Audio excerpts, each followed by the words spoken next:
Sinu pea jääb kaamerasse. Seal jah? Kas see jääb ka linna?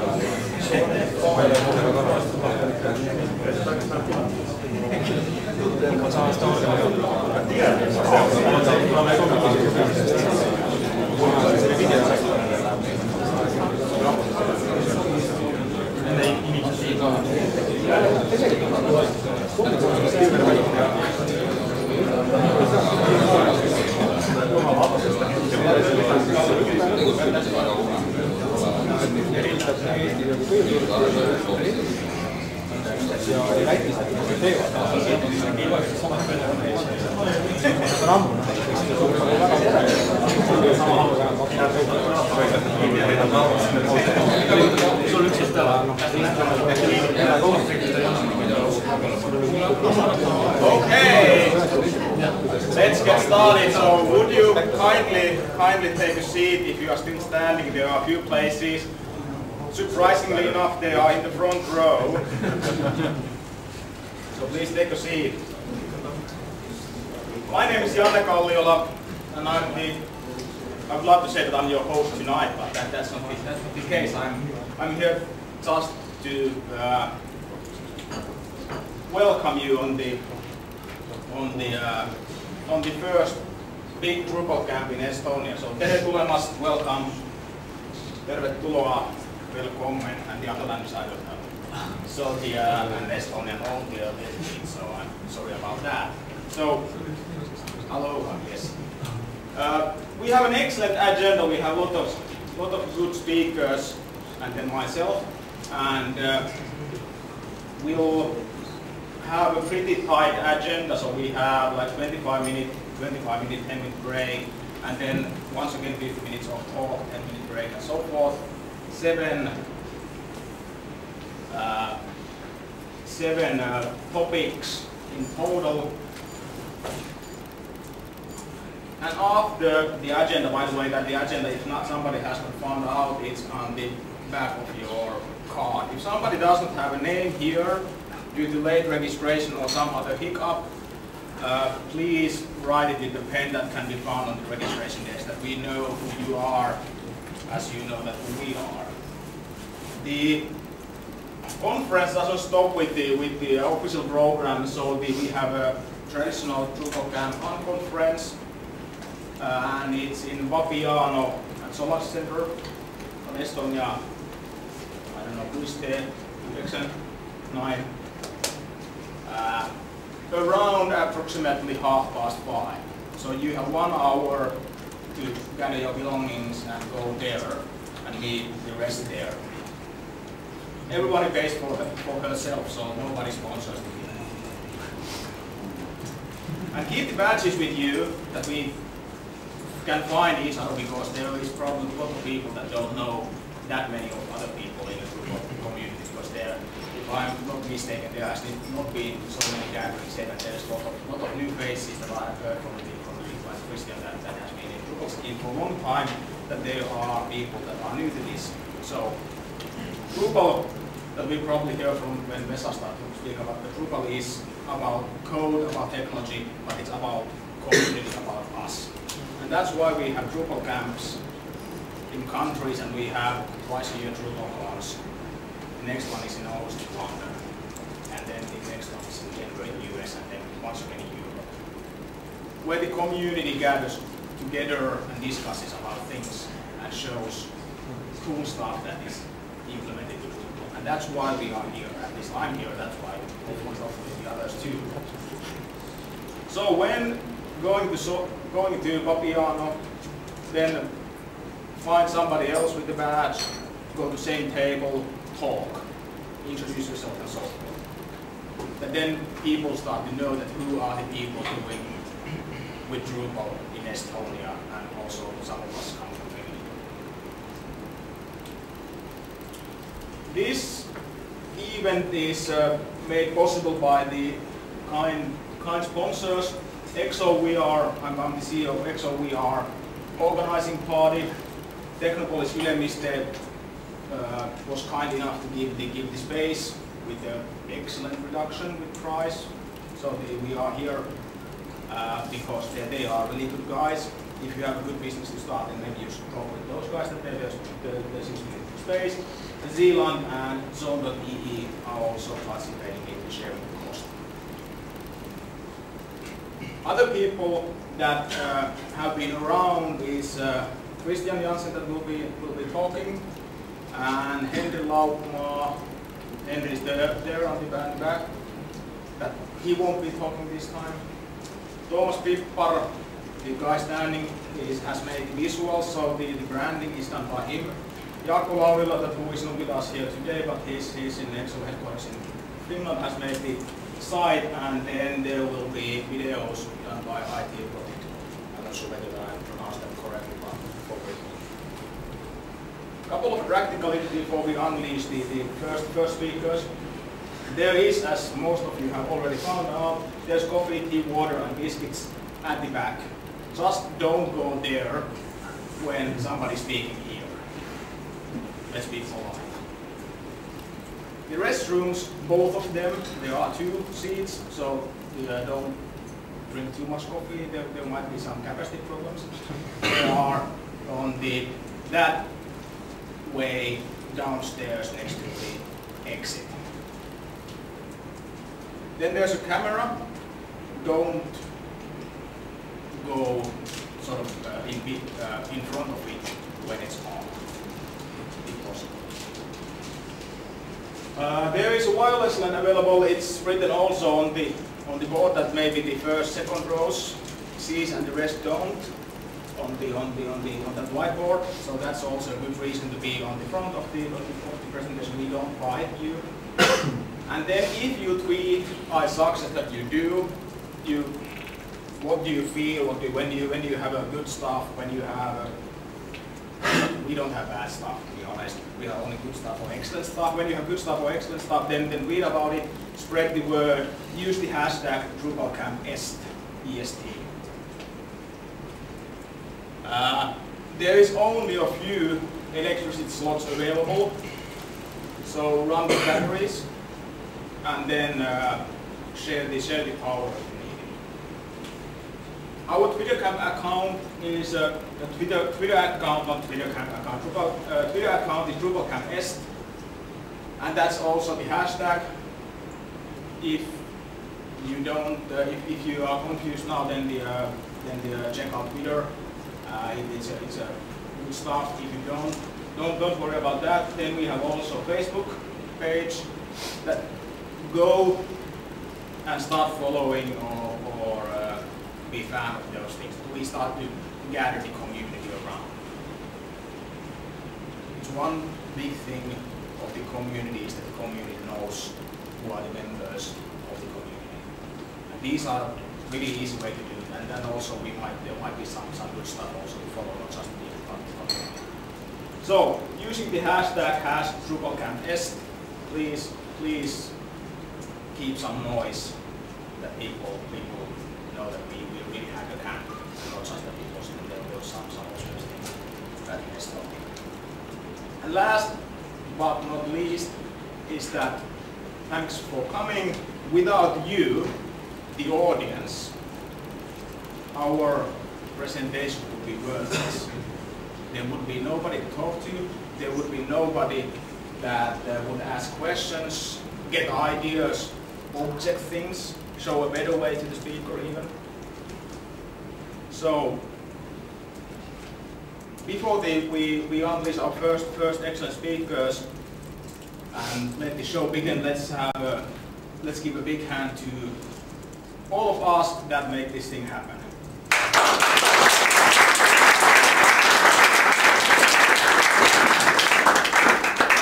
Without further ado, Vesa, the stage is yours.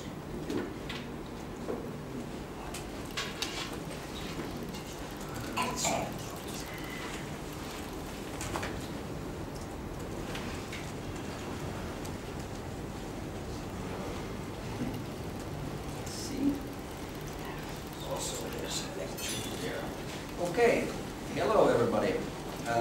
I have 20 minutes, was it? 25 with questions. Okay, so it's tight deadlines here. Alright, so also welcome to everybody. My name is Vesa Palmu. I'm the CEO of Meara. Meara is a Finnish and Latvian company, so all over you guys here. We are 25 people doing only Drupal. We do agile projects, software only, not a design company, nothing like that. Strictly technical, strictly software, strictly Drupal. On top of that, we do quite a bit of Drupal training, and we do some Drupal hosting, and of course Drupal projects. We've been doing it for a while now, and you might be seeing us more and more also here in Estonia, and it's next door, so it's convenient to come here. My session today is about Drupal, about what Drupal is. I could talk about this topic for like 2 days, so I'll try to stay within the 25-minute window here. If you have questions, don't be afraid to interrupt in the middle of the session and ask. I'll try to answer all of those questions. So, to the topic at hand, what is Drupal? Unfortunately, there's not a single answer out there. If you ask me what is Drupal, I would classify it in 3 different categories, which are all pretty broad categories. I would say it's a framework, if you want to consider it as being a framework. It's an ecosystem around Drupal itself, and it can also be a product.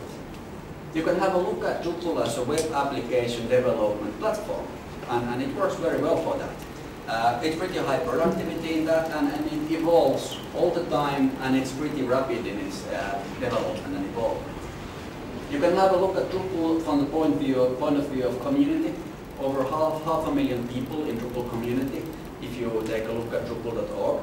A lot of events like this one, or like DrupalCon in London, for example, in August. A lot of extensions done by the community, tens of thousands of developers building stuff on top of Drupal. You can have a look at Drupal as product. You can use it as a social publishing platform. You have plenty of Drupal distributions. The difference, let's say the difference between WordPress and Drupal is that you can build WordPress on Drupal, but not really the other way around. So basically you can view it as a platform that you can do distributions on, and you can use it as a product. You can also say it's a content management system.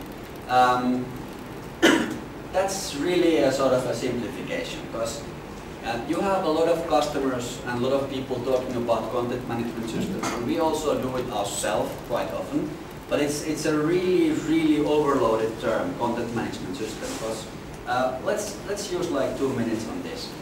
What's a content management system? This is a picture by Real Story Group for content technology vendor map. It's sort of a railway kind of, as you can see, map, and you can find Drupal in here in cross section of web content management and social stuff, basically.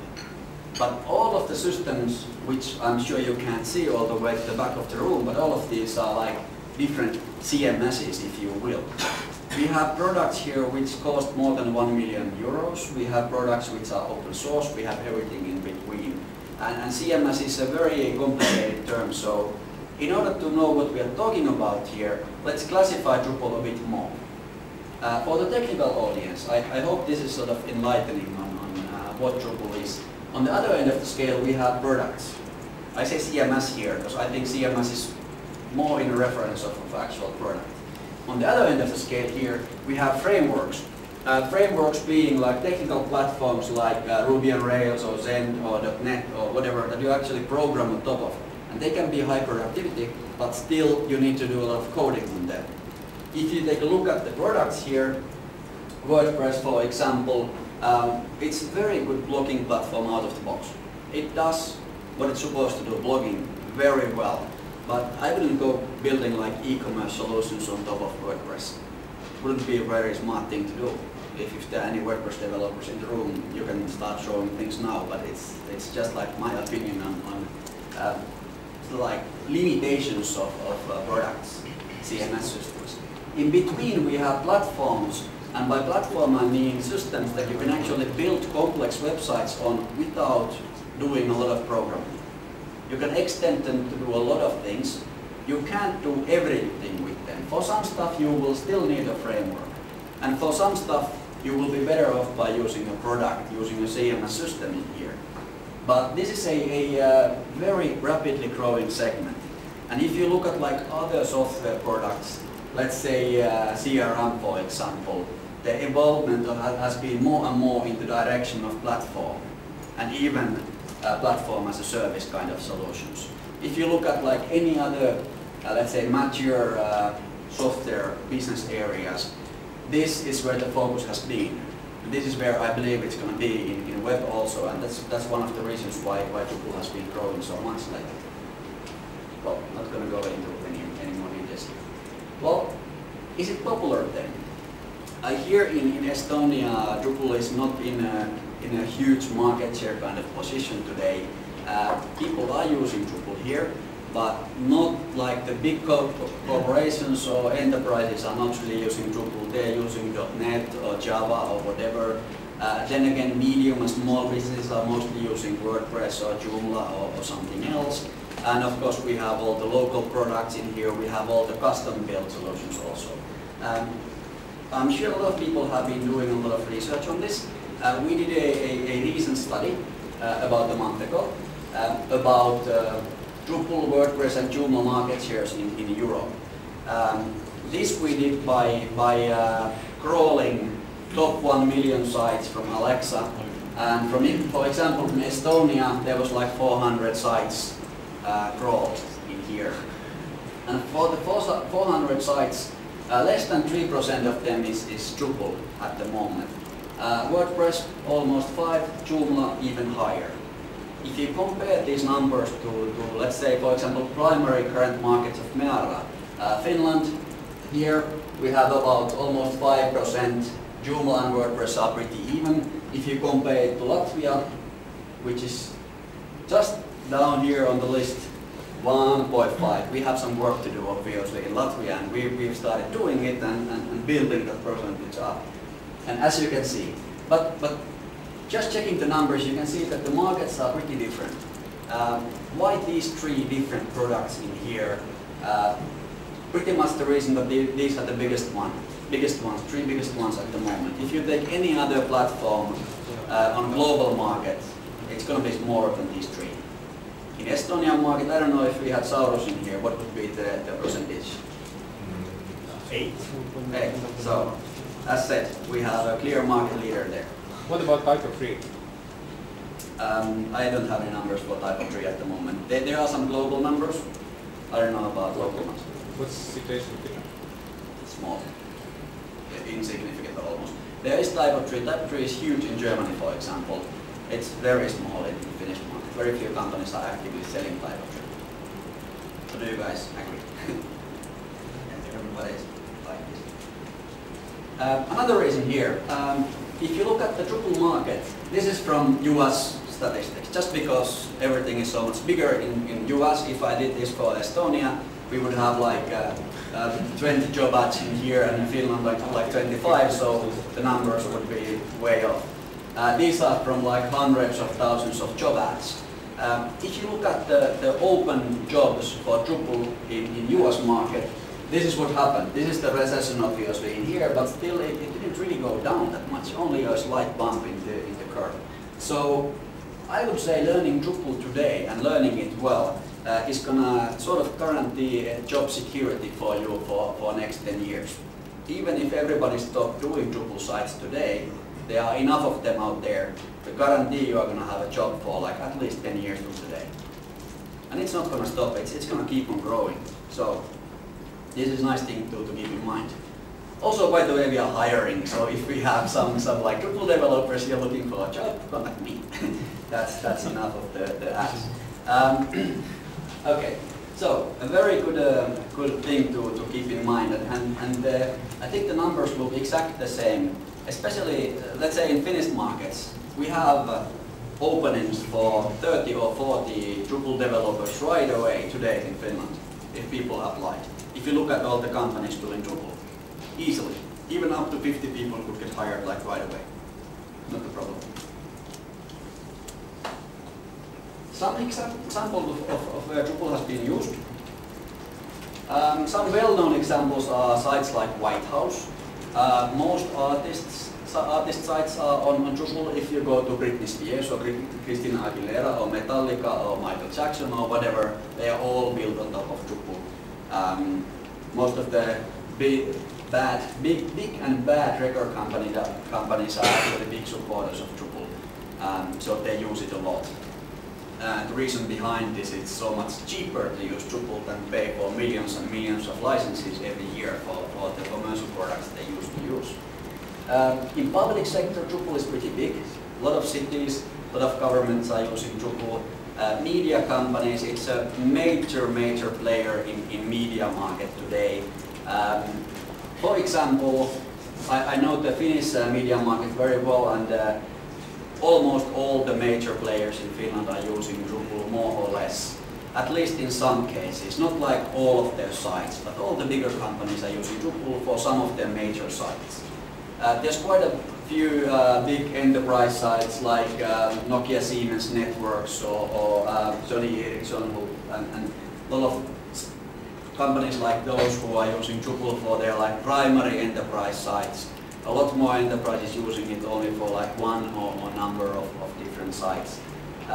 What Drupal is really strong on is basically media, public sector, communities, any kind of communities, because it's a social platform basically, and getting stronger on enterprise use also. It's pretty much an underdog on enterprise market for now, but it's gaining momentum there also. So, what makes Drupal tick? How does it work and so on? This is going to be the briefest introduction ever, but if somebody doesn't know anything about Drupal, this is going to tell you something how it works. First of all, we have the Drupal core. I'm using Legos here because they're a very good metaphor on Drupal and very widely used. Drupal core is actually very small, lightweight. It's identical to every Drupal site, more or less. You are not supposed to modify the Drupal core in any way when you are building Drupal sites, and you don't really have to. It works for every site. It also doesn't do much by itself. If you take Drupal out of the box and install it, and somebody just told you that this is one of the biggest content management systems in the world, you will start laughing at them like, no, you are kidding, because this is a piece of crap, and you know, Drupal 6 doesn't even handle images out of the box. Some CMS. So this is why I say it's platform, not the product. So that's the core. That's the thing you download from Drupal.org when you go download Drupal. This is what you get. Then we have contributed modules or contrib, and it's not only modules, it's themes and so on. These are extensions to Drupal. We have way over 8,000 extension modules to Drupal. Some of these extensions are bigger than Drupal core itself.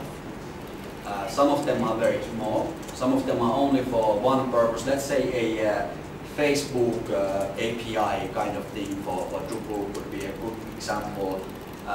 Views being a major way of displaying information on Drupal, another one, and so on. We also have themes for Drupal, meaning the look and feel, plenty of those. And we have translations. Drupal has 182 languages translated.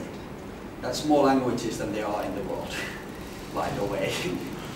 I think there's like Klingon and some other like strange languages included in the number, but that's the number of languages. On top of contrib, we have distributions. Because this is basically what you get. Distribution is a pre-configured Drupal. It's, for example, OpenAtrium. It's an intranet in a box. You just install it and it works as internet product. Or you could do, if you really wanted, you could do like Drupal WordPress.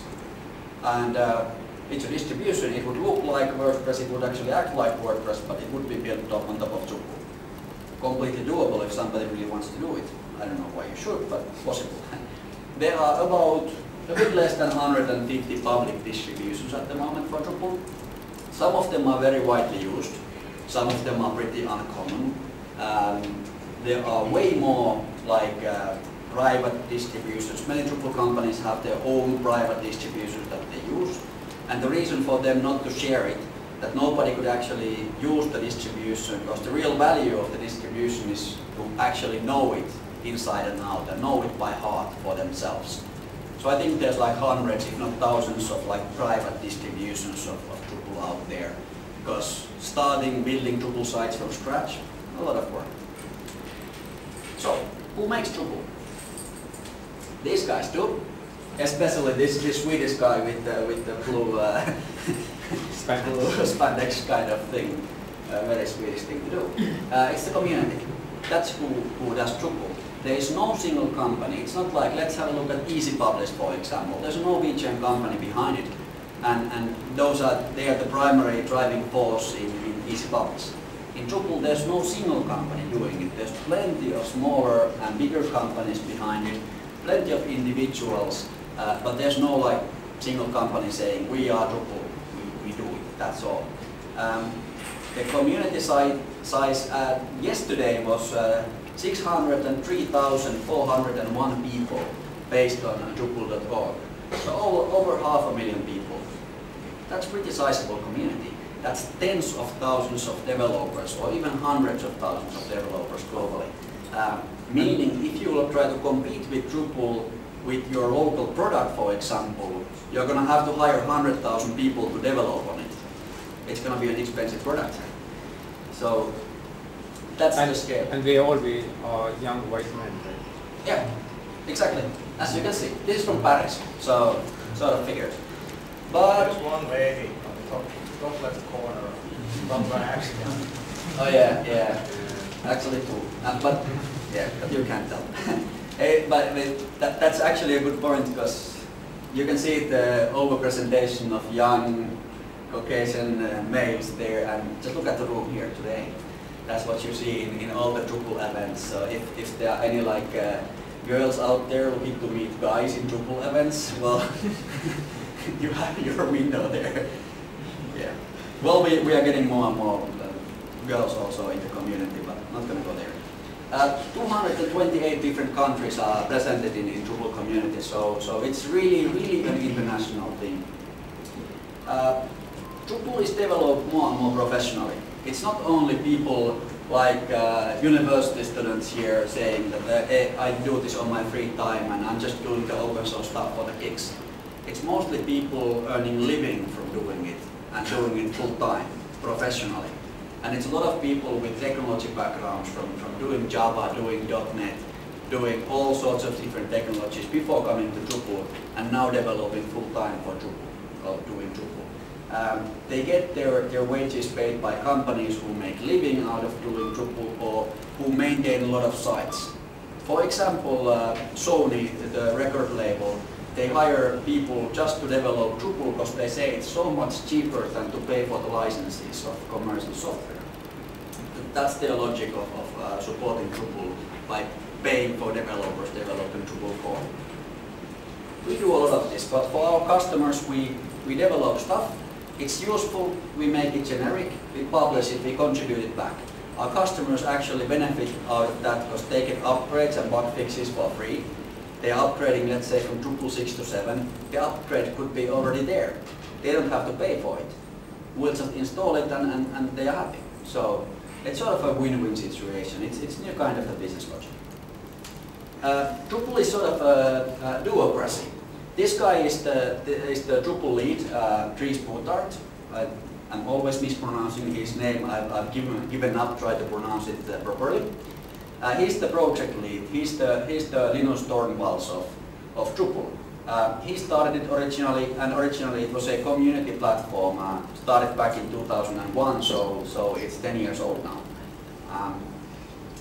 Chris's job is to make sure what gets contributed and make sure that he listens to the community.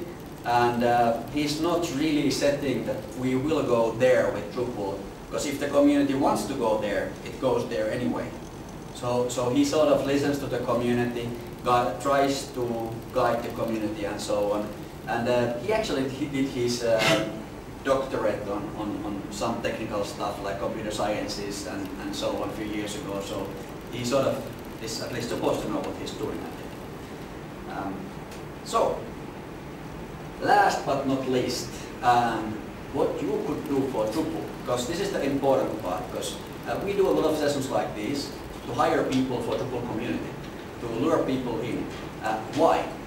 We want to help Drupal grow, because Drupal is fighting our market share not in euros or dollars, but over like mind shares and shares of passion of people and so on. And this is important, and this is different from many other products, because open source products, we can only, in the long run, we can only have so many open source products. So Drupal needs to grow in order to compete with other products, because we have a finite number of developers and clients and users out there. So we want to get you guys on board. I'm not going to go into detail in this because I'm running out of time in a minute, but there are a few things you could do. If you haven't used Drupal ever, how many of you guys have an account in Drupal.org? Excellent. The rest of you go there afterwards, register. That's the first step. And afterwards, you can go and do simple stuff like advocate Drupal or so on. Start using it, try it out. That's always the first step. So I'm not going to try to sell any more of this to you. But before I quit or wrap up here, I have the one more thing in here, actually two. First of them is ad of DrupalCamp Baltics in Riga. The second DrupalCamp we did.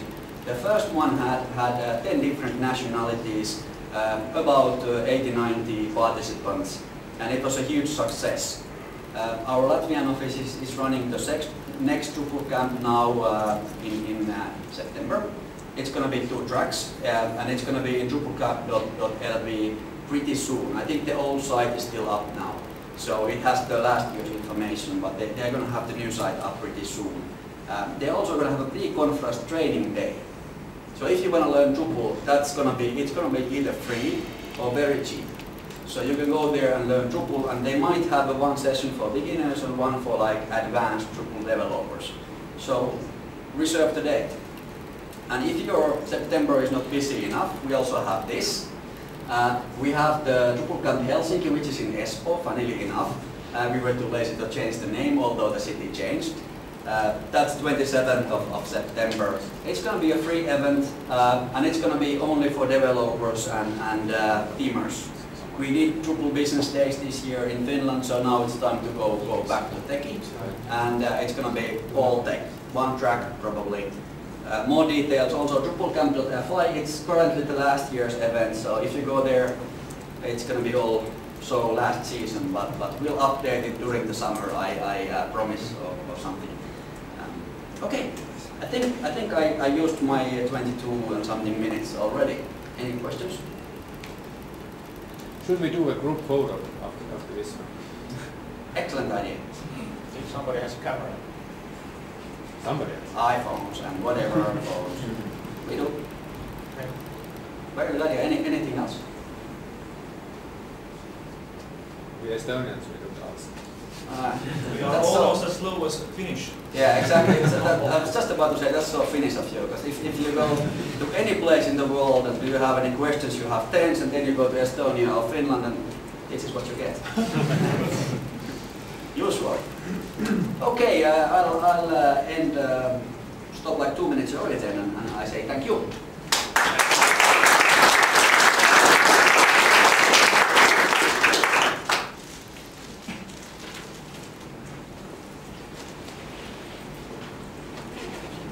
Thanks, Vesa.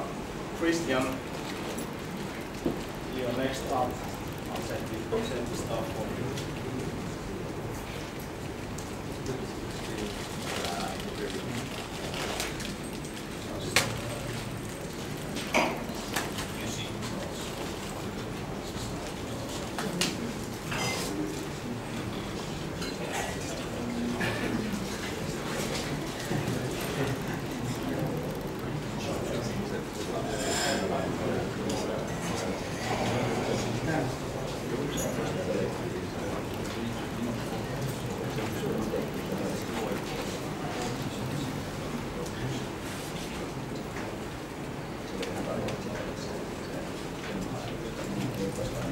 Okay,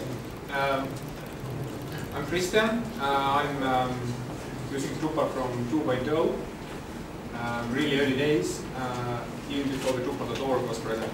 And I'm kind of founding father of Estonian Drupal community, but I don't know most of you guys, so you're not my sons, so I don't know who you are. So let's get together, let's meet later. I'm going to be talking about Drupal 7 and so Drupal 8 and upcoming versions. I'll talk about three things. Why Drupal 7, how to upgrade to Drupal 7, and what's next, what's after Drupal 7. It's going to be fast, intense. I have too many slides, sorry. And I will skip a lot of parts, a lot of details. And we can pick them up later on breaks or any kind of questions or something which you got an idea of. Want to investigate more, just ask later. Okay, three parts. First part, why Drupal 7? How many guys have checked out what's it? Just downloaded it? Okay. How many actually running, like running Drupal 7? Okay. And how many have the upgrade go to Drupal 6 to Drupal 7? Wow! Why? Why, Vesa? Why? That's a business case. Yes, so everywhere you go with Drupal, everybody's talking about new versions, but nobody talks about upgrading. And it will be, because it's really big. So we investigate later how upgrade work now. Should we do it or not? But first, Drupal 7. So half the guys know Drupal 7, so I will talk with other half. So two parts of it. One of them you can instantly see when you download it, and other parts are more hidden inside. There is a new user interface. Drupal really tries hard to catch up with our frameworks in terms of user experience. There are new themes. There is a new information architecture. Also, now the image handling and custom fields handling used to be CCK are now in core. You don't need to build that infrastructure anymore. You can get started faster. And loads and loads and loads of hundreds of small improvements. You don't have a setup controller anymore. You have vertical tabs, you have time zones, all this little stuff which is just annoying to fix in Drupal 6. Under the hood, also a lot of things going on which is not really visible but really gives you power if you know the new internals. There is a new database layer and drivers. Drupal now goes fluently on Microsoft SQL, so it's a really big thing for enterprise. Also MongoDB, PHP, and some more NoSQL fancy new databases. Also, there is a huge push from semantic web. There is a LDFR support. We don't know about the bees, it's not that important, but the important thing is that Drupal is really looking hard for future technologies. And also, there is a nice testing framework now, because if you are programming a serious programmer, your programming style to be test-based. Okay, so if you start a new project, it really makes sense to use Drupal 7 because it helps you get started and you don't need to build that much anymore to do it. But what about upgrading?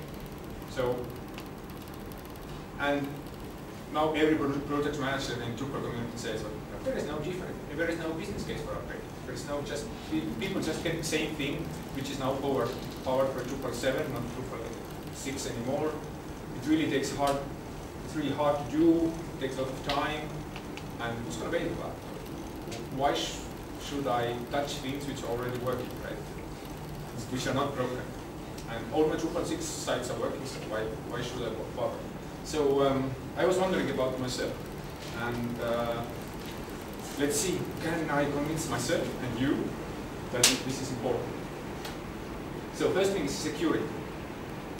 Where Drupal works is that there is no long-time support. It's the only current version, which is Drupal 7, is supported, and the previous version, which is now Drupal 6. So if you're running, everybody's running Drupal 5, okay, that's good. But in 2 years, when Drupal 8 will be ready, then only Drupal 8 and Drupal 7 will be supported. So all the nice Drupal 6 sites, we won't get any updates anymore. The modules will not updated. There is no security updates. So they slowly becoming obsolete and insecure. So you still have time, but that's one of the reasons why eventually you need to upgrade. And also web is moving on. There are a lot of stuff going on right now. You might recognize this logos, jQuery Mobile, HTML5, all the fancy media queries, Node.js.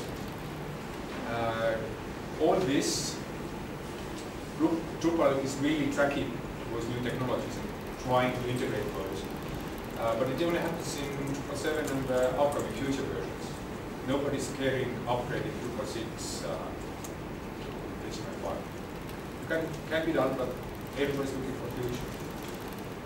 And also several new, several popular modules which Drupal has, they have new interfaces or new functionality, which is only for Drupal 7. Like views. Views 3, now Drupal 7 looks completely different, and it's way easier to use. There is a commerce which is kind of formed from the Uber card, made by the same guys. Skype wants some attention. And also a media. Was there for 6 in some way, but now it's totally rewritten for Drupal 7. So you lose all that if you don't upgrade. So let's see how the actual upgrade process works. So there are 2 people in a room part-time. So what you should do, you should download Drupal 7 and then first read the upgrade TXT, which is funded there. And it's very detailed and gives you all the steps what you need to do.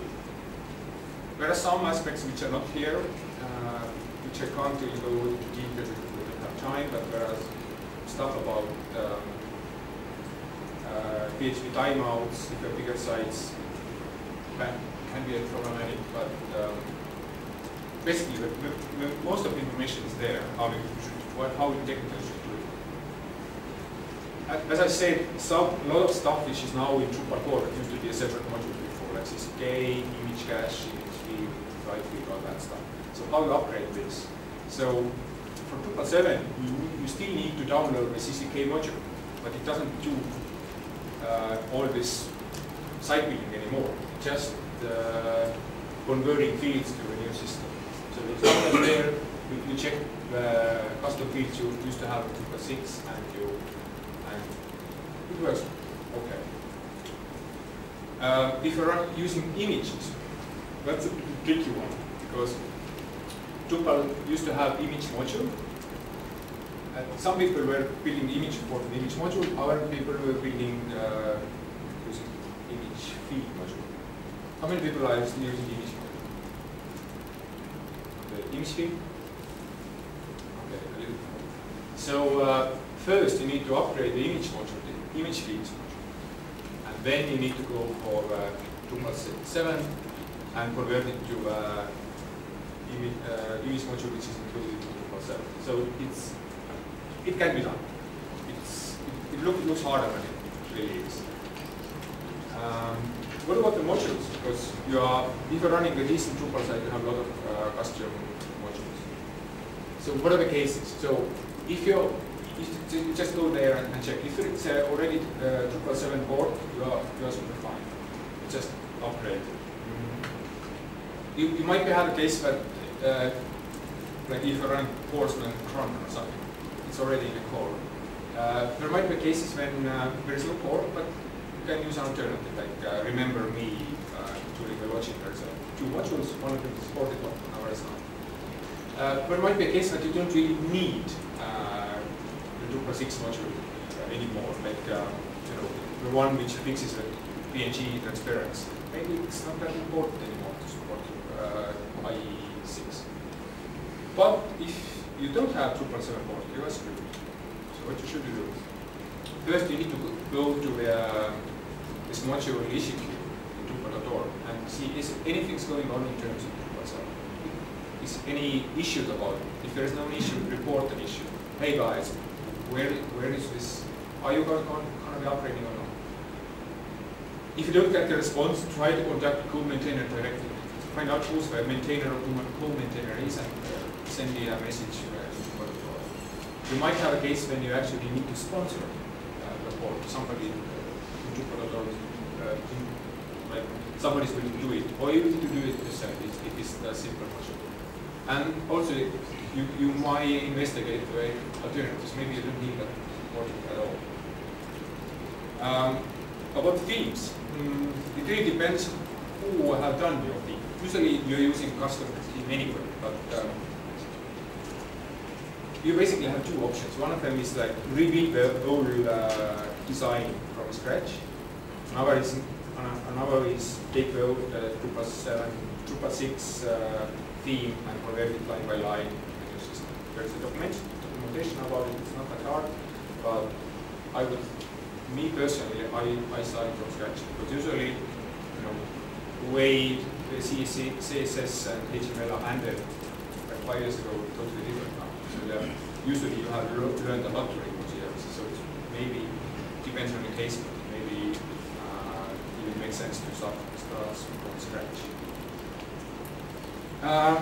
For testing, I did 2 case studies. I actually tried to upgrade 2 of my Drupal 6 sites. One of them was simple blog, and another was big community sites like 8K to 10K visitors per day. So simple blog, it was easy. I'm using Drush, and you should do. With Drush, it took like 30 minutes to figure out all the right versions, which upgrade I have, although I actually had to go to Drupal.org to see and check why some module is not upgraded, is an alternative, but you can part of it out automatically. If you don't use Drush, it takes way longer. I got 3 errors during, like weeks, 3 serious errors during upgrade, running the update PHP, and then all of them blocked the upgrade process. So I need to fool around, hack a little bit, but I managed to fix those errors during 1 hour. And it took 3 hours for me to port the theme, but it was a very simple one. And I started from scratch. I started from being state. It's almost ready, 90%, but you always know that the last 10% is the longest one. So there's still some work to do. The big community sites, that big site is having 200K comments. It took 2 hours to actually in my laptop to run updated PHP, and it failed. I tried 3 times, but it still failed. So, and I ran out of time actually to find out what was going on. It failed in terms of, as you can see, it completed the upgrade. I could run my site, but and even the content was migrated, but all the menus were messed up, all the user accounts were messed up, and I still don't know what was going on. So what should I do?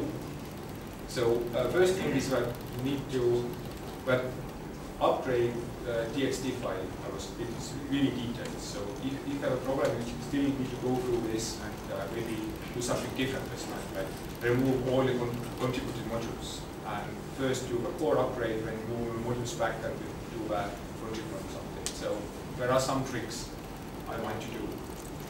And another thing is to do something different. Basically, build your Drupal 7 site from scratch and then import all the content in. So yeah, it's hard. Drupal 7 really tries really hard to make a upgrade process smooth, but they still fail at some points. But if you're lucky, but the main thing is that you should try it. Maybe you're lucky. Maybe you're. And I would say the reason why I was so unlucky was that I'm running the site from the Drupal 2.0. So I've done a lot of upgrades during all these years. So if you have Drupal 6 site, it's way better because you don't have all this mess from the previous versions of kind of weird, hard successful updates. So my case was pretty special. That was the reason why my blog upgrade was so smooth, because I started from 6 sites. So it's not that hard. It's only hard if you are like really old timer like me. So first try, and if it's not successful, then you have to figure out how to continue. Okay. That then needs to talk about future as well. Drupal 8. Drupal 7 is now half year old. But what was happening after launch is everybody was sitting together and figuring that this time we really screwed up this development process. Why it took 3 years? It used to take 2 years to come up with the release. Why did it took like 1 year too long? So there was a lot of discussions and a lot of lessons learned, and the community decided to do things in order to make Drupal 8 development process faster, more iterative, more fun. First thing that we did is there is no just one single high running the whole thing like this tree as with classes. There is now 4 initiatives. They are kind of separate tracks, but Drupal will be developed like in one train, like monolithic one. But there are like 5 tracks, and everybody has their own agenda, their own base, their own strategy, and the own owner or somebody who's responsible for that particular part. So currently there are 5 tracks. Or initiatives: configuration management, web services, design is most about like next generation themes, and there is internationalization, about easier translation sharing, and there is HTML5, which is touched a lot of stuff. And there is one lady. Second thing is that was about solving the organizational problems. The other big change is migration to Git, because Drupal used for version control, it used to use the CVS, which is like Windows 2.0 for the window management. It's a CVS for version management. So it's really outdated, and like hardly ever was with a big change. And you can see what happened after with Drupal contributions or commits to Drupal core, the Git was introduced. So it was a pretty impressive spike there. To see that the old versioning system was really holding off when it actually cool stuff. So those two things together, these initiative things and the Git infrastructure, which actually helps you develop in really parallel tracks, and have somebody who's running a copy of Drupal with his own team who's adding stuff there, and only if it's totally ready, the new functionality will be pushed to the Drupal mainline. Currently we don't do that. So everybody's hoping that this new model really helps us to speed up Drupal 8, get all that cool stuff in. And you might now ask, so when will it be ready? So, by 2010, just in time for that. This is a hard promise. So, that's it. Thanks.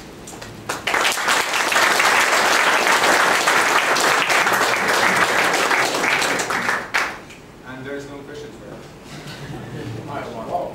I have been thinking of this question for the next presentation too, but the HTML5, will that provide a better mobile support? Do you know about that? There are already a lot of discussion about responsive layouts and all this stuff. And people are also talking about GPU mobile core. Actually, this Kriya's guy, the last time he had me stay to Drupal, he said that if I would start right now with Drupal from scratch, I would do it for mobile first. And the rest of that later. So, yeah, what's happening with web development is that we are now in this multi-platform era, but Drupal is 10 years ago and it came from really different time. So Drupal 8 just has to, in order to be significant in any way, it has to be rethink the whole experience that it's now really multi-platform in terms of devices that people are using. Currently, basically it's for a guy with the mouse and the big screen, but it has to go away and rebuild from scratch, so it will scale into whatever device from iPhone to really big screen. So it's the only way.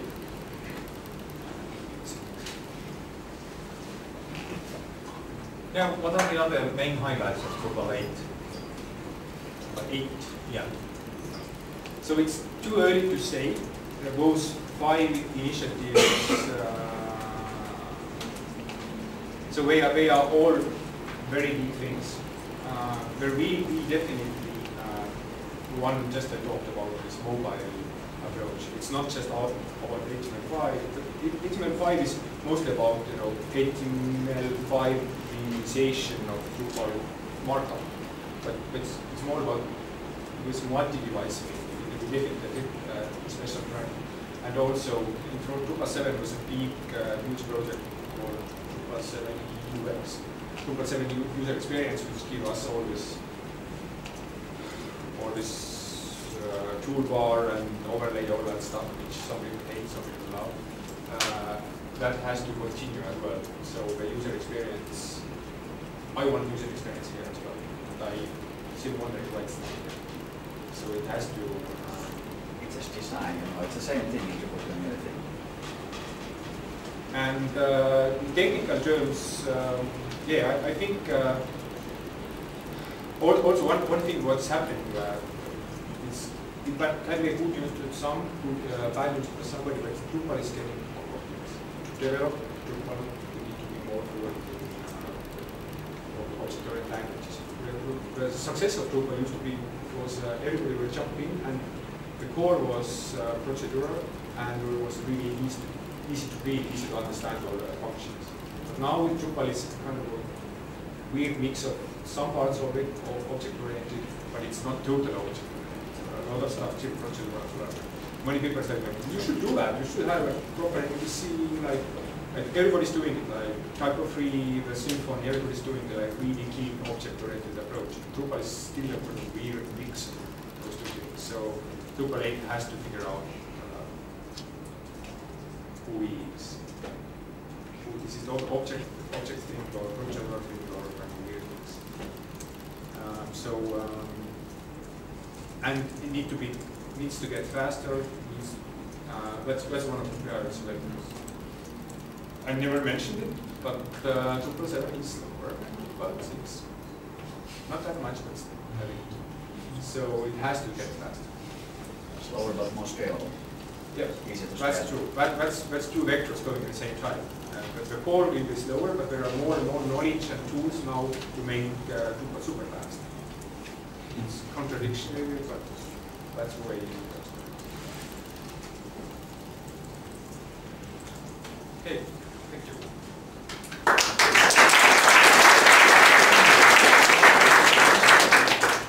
thanks, Christian. And we have excellent timekeepers besides speeches, so we are 2 minutes earlier, so there are now 12-minute break.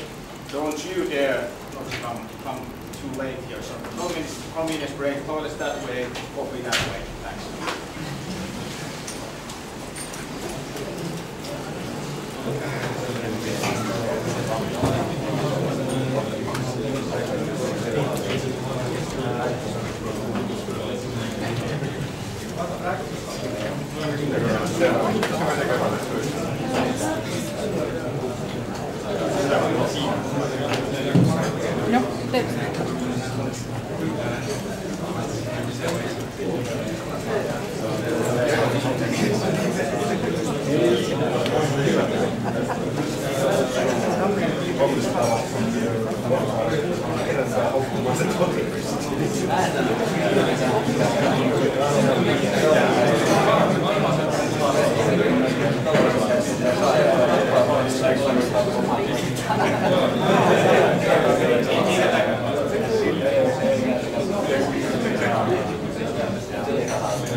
Tuletko sa kauan?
Erinomainen bisnesstrategia.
Kallista aikaa, että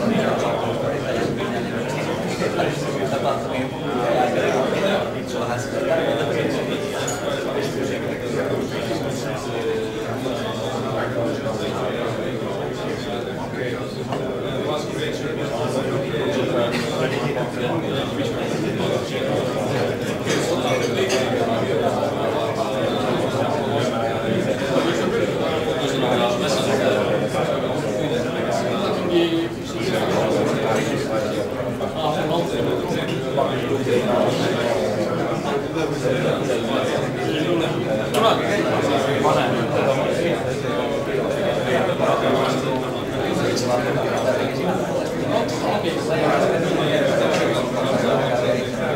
Ladies and gentlemen, may I kindly ask you to be seated. We'll continue our normal programming now.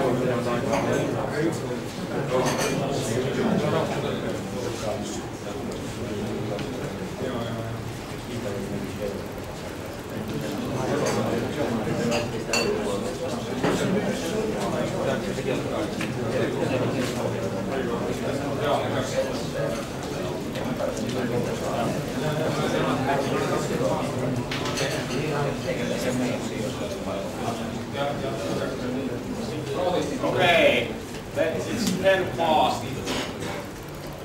Yeah, it's 10 past. This is one thing that I love loving in Estonia, that the people are prompting on their places. That if this would be UK, everybody would be out there and we would have to yell out to each other and so forth. I'm not Rene, but I have one announcement to make, that we found another toilet. At the other end of the building, next to the kids' play area, and there's like 10 seats there. So if that one get as capacity problem as it had, then please go to the other end of the building. It's a little bit longer walk, but the exercise is always good. So it's smaller but more scalable. Yes. Okay.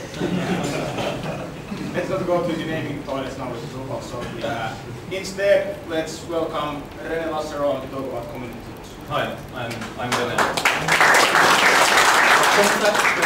How are you? My name is Rene, and I'm going to talk about the Drupal distribution, or the software built on top of Drupal, if you will, called community tools. I think many of you know about this software already, and the talk is primarily for all of you. I'm trying to introduce the platform and also say where is our current status and what we love and what we hate about Drupal on the way. So it all actually started in Uuemaailmasets, or New World Society, which is one of the most oldest and influential local communities in Tallinn. The idea came up around a year ago when I think two heads, Martin and Martin, who are sitting in this room. You can wave. Martin is probably in the bigger room now. The community had a website that has been growing, that was grown organically. It was based on WordPress, and it was not doing so well. So they needed a new website and a bunch of online tools. Then they had this idea not to create this a new website or platform for only themselves, but all the other communities out there who often went to Uuemaailmasets to ask for advice. By that time, there were, of course, many online tools that they were inspired of. For example, Everyblock in US gathering the local news, or Fix My Street in UK, letting local people to report problems such as schools in the streets or broken street lamp to the local city government. These guys more thought of a package solution, the one that everyone can download and use and modify. Instead, these systems were, at least initially, developed as online services. So By today we have a software product which combines several things. One is a simple stuff for creating home pages or websites. Namely, you can create news and post events and make a comment on those, and we have a small bulletin board, and also you can make a document list and image galleries. On the tools side, we have modules for reporting problems such as what I talked about, Fix My Street, also ideas about how to make the environment or the living environment more friendly. There is a thing that allows you to map local services or interesting places. And also our latest edition is a staff flowering or share those, which allows you to post your books or films or gardening tools, if you will, to share with your neighbors or the people on your house. And underneath we have, of course, the members who log in. They can organize into groups or create their own groups. The system sends out email notifications, and everything can be placed on the map. So I have just two examples of sites running on community tools. The first is Viljandi Heakorraveer. Viljandi is the sixth city or town in Estonia, for those who are outside from. And they actually use only the ideas and problems module. So here you see all the problems reported by local people. This one has been fixed, marked by green bubble. And there's on the right side, there's a map of all the reported problems. The ideas of how to make the city better place work in a similar way. Here is somebody has reported that there's a rare plant growing here and something should be done to protect this area. And then when a citizen reports an issue, others can make a comment on that. The email is sent to the city government, who then gives their official reply. Marked here, this is the sign of the Viljandi city, and here is the name of the official and the city-state of Viljandi. So it has, at least on my viewpoint, it has dramatically changed on how we talk to governmental bodies. Previously, you just filed like an issue, a private one, and you sent it to the city, and they bounced it back, and then it was it. It was like throwing the ball against the wall and catching it back, and okay, it's kind of the same. Now everybody sees the official answer, and they have a discussion around that.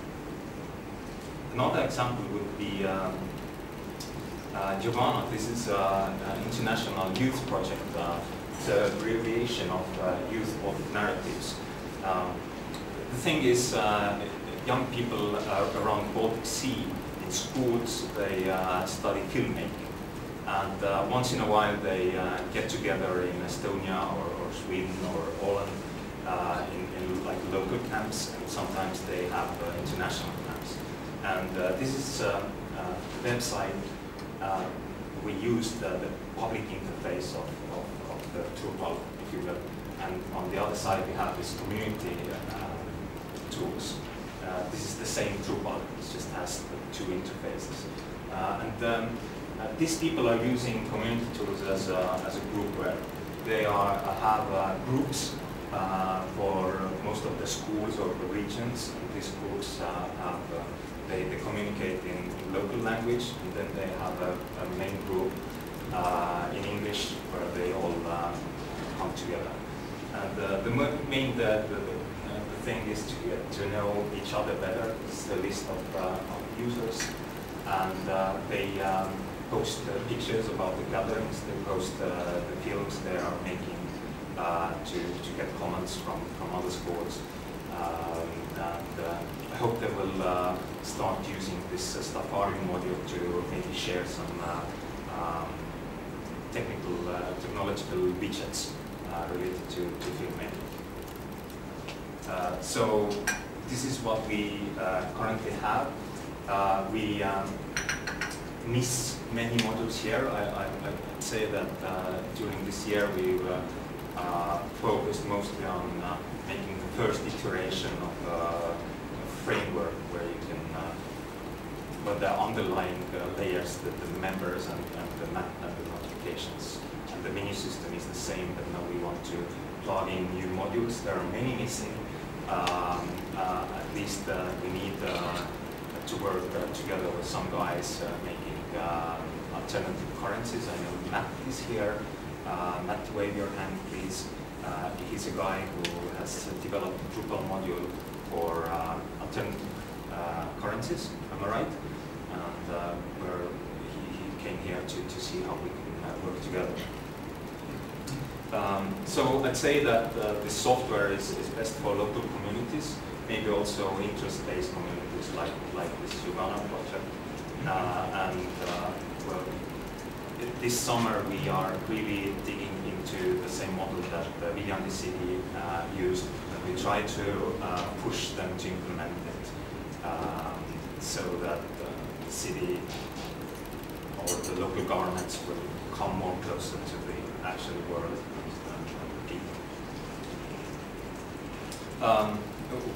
We find this tool a bit unique in some ways. One is that we took many existing tools and tried to integrate them all into, well, we didn't integrate, we rewrote them, but we rewrote them in a way that it all makes somehow sense as one platform or website. We built it from scratch as a package solution so that we had in mind that anybody could download and use and rewrite it as the time came when we published the first version. And this is actually a point where Drupal came in hand and provided with a framework. And of course, it's a bit unique because it's based on Drupal. Many of similar web services, mostly these are online services. I mean, the competitor products are web services.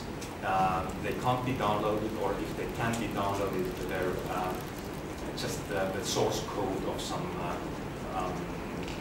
projects written from scratch or from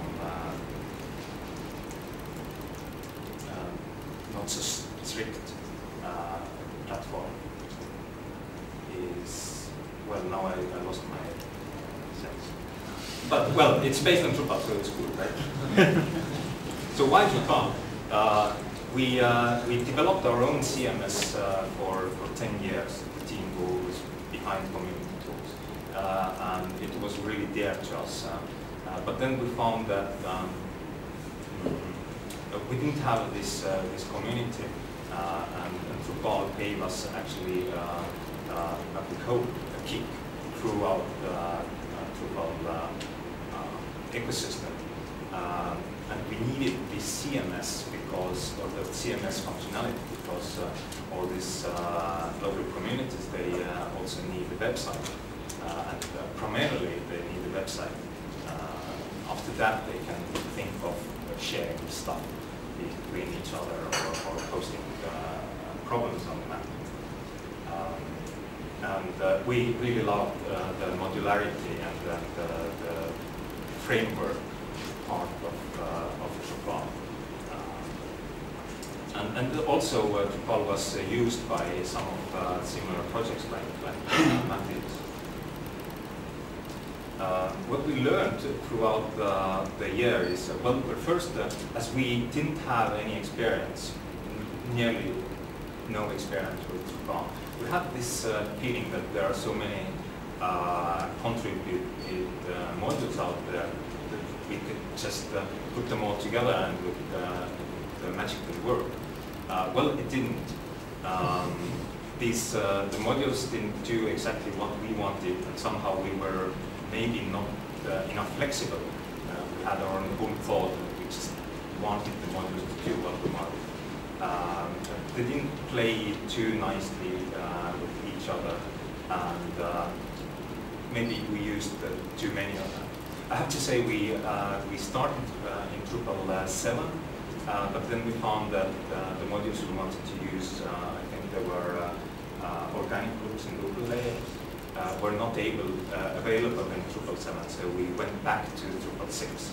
And now we're of course in a position when we need to upgrade, and I think we need Kika's waving hand there to help us out somehow. Some modules we actually dropped, and I think we're happy with that. And our developers are thinking of dropping more modules. There's this balance between whether you use many modules and make the system really easy to be configurable, or you write some specific parts on your own and provide it just as is. And in our case, most of our end users are not so fluent with technology at all. Also, of course, not with the steep learning curve of Drupal. So, for example, we are not using the Drush for creating new sites. Rather, we feel that we want the sites to be deployed by persons who are have maybe installed WordPress once in a lifetime, so that the process will be similar. But aside of that, we're otherwise really happy with Drupal, and we'll keep it this way. On the interface side, we put too much focus on that. But first we thought, or the initial idea was that the map was the center of the universe, and it's new and sexy, and everything should be mapped, even if there is no really need for that. So, and also the first iteration of the software is never perfect. So we are now trying to redesign the whole user interface so that there is less map on, and it looks like more like a website, and it would be more easy to upgrade the user interface or customize the user interface. And then we'll create another separate tool that just maps, brings all the postings and objects together on one map. So this project has been started. Otherwise, we have 35 active installations right now using community tools. It's of course free and open source. You can go to check out the demo site. This is hands-on right now if you like, or you can download it and install it. It's just Drupal with some extra modules, and you can install it really nicely. Or if you're a coder and you want to peek inside and see what we've done, the source code is at GitHub. So there's my 25 minutes in 16 minutes. Thanks.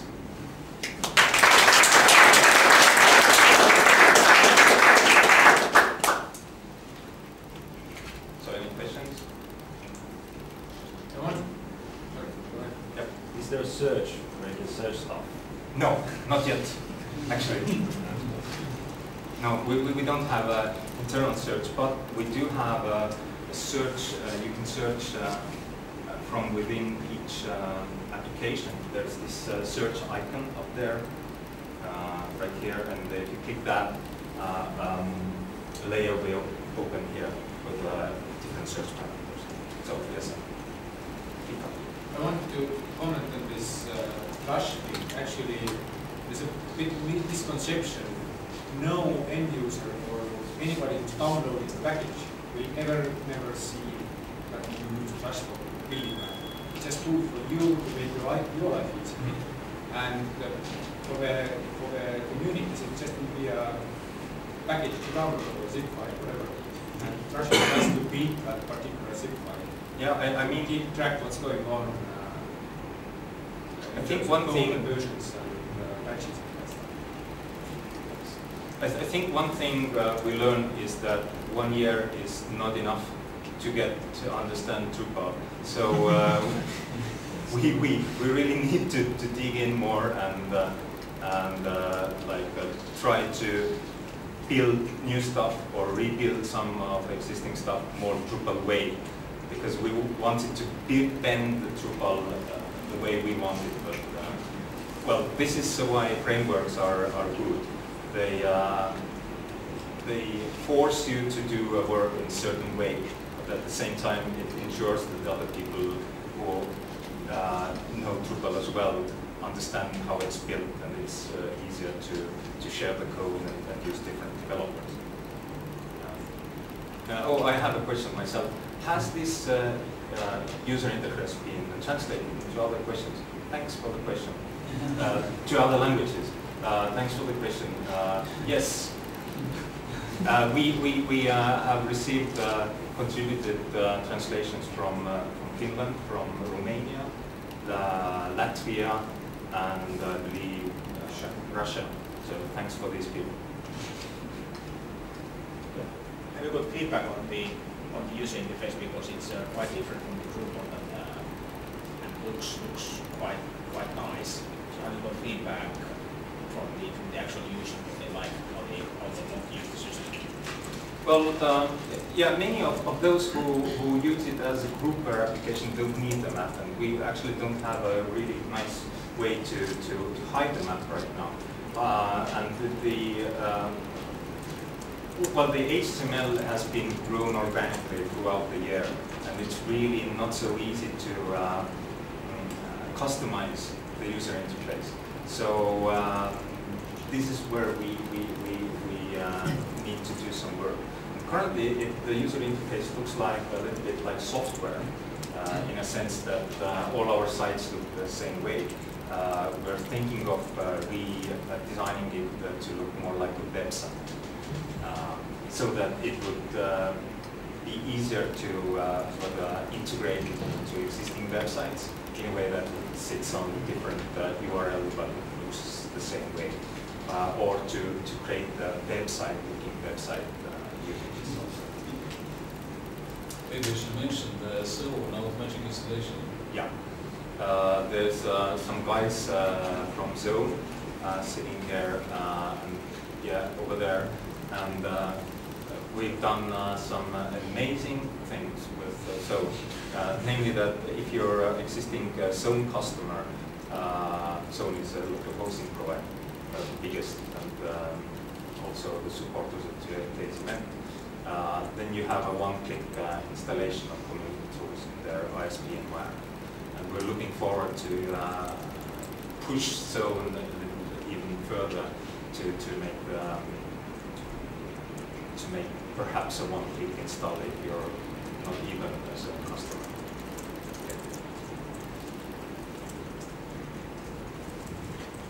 Right. Thanks for your time.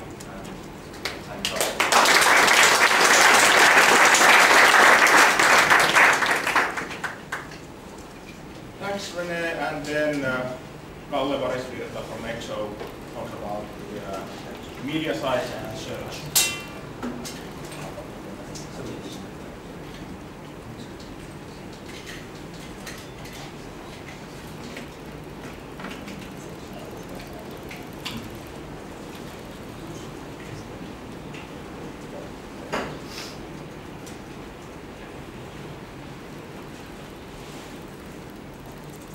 Okay, so my name is Kalle Varisvirta. I'm from EXO. I'm the technology director at EXO.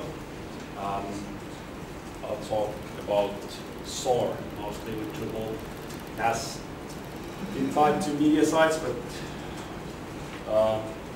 works well with other sites too. So, media sites. As Vesa already said, media is a big endorser of Drupal right now. Drupal actually works really well with media sites. We've been doing a lot of a lot of media sites with Drupal. Media sites really want the user-generated content these days. It's something that they really need to have to keep the site vibrant and up to date. So this is what Drupal really does best. It's designed to do that. Also, on the other side of the coin, media has a lot of content, existing content, that, by the way, contributes to some really tedious migrations, by the way, but let's not go there. A lot of content, they need a powerful content management system. Yeah, I'm calling it a content management system, that's sorry. That content needs to be tagged, categorized, and organized. Obviously, there's a lot of content. You want it to be usable, and you want to be able to find it, even after it's not on the home page as a top item. Also, media sites do have some challenges with Drupal. Always, as always, there's another side to it. It's not all fun and games. Media sites might easily have 100,000 nodes, up to 10 million nodes.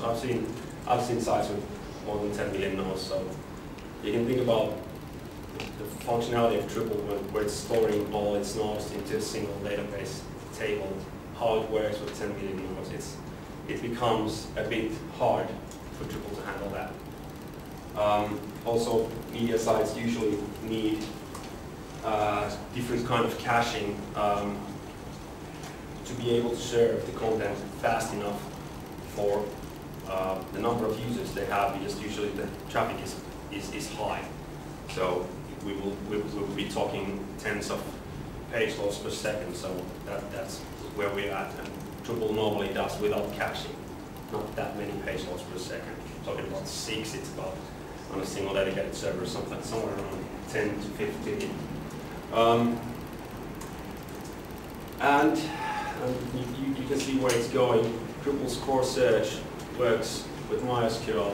It's not the optimal solution for searching media sites when there's that kind of amount of stuff there. So what's wrong with Drupal's core search? There's nothing wrong with it. It just doesn't work in certain environments that well. So it's MySQL based. By the way, there's a fascinating module at least for Drupal 6 there was. Don't try it, or try it if you want. It's a bit slow if you have a lot of content. If you have, let's say, 1 million nodes, it's unusable because it takes minutes to search for anything. No proper language support, and I'm not talking about language of the search button here. I'm talking about indexing the content, because the content into search needs to be indexed in a language, kind of in a way dedicated to a certain language, because that's what's needed. And here we go. No proper search indexing tools, especially stemming. That means that you take the base forms of words so that you can actually find it without typing the exact same word in an exact same format. Instead, just using the same word space to find stuff. Stop lists. Stop list means stuff that won't be indexed next to words and. By the way, try searching the who from Google. That will often in the stop list, because Google is a word that can be used for searching. There is a word like that. Actually works for Google. They have probably fixed it somehow. Compound words. This is something that the US audience would be like, what? Words? Compound what? Here in Europe, we have these different languages than English. They have compound words. This means that words stuck together, you know. In Finnish, there's a lot of them. There's in German, there's a load of them, and probably in Estonian. I don't know Estonian, but I'm pretty sure that you have compound words. So that means that if you search for a compound word, you need to divide that word into two different words to have actually to make the word searchable. and then proper relevance stuff. Basically, with MySQL doesn't really do relevance. So here comes SOAR. Funny, it's really like that, so I have mistyped SOAR. It's a search engine based on Lucene search library. This is it's an older search library. SOAR has really made it popular lately. This is a search engine that's written in Java, and it needs a Java web platform to run.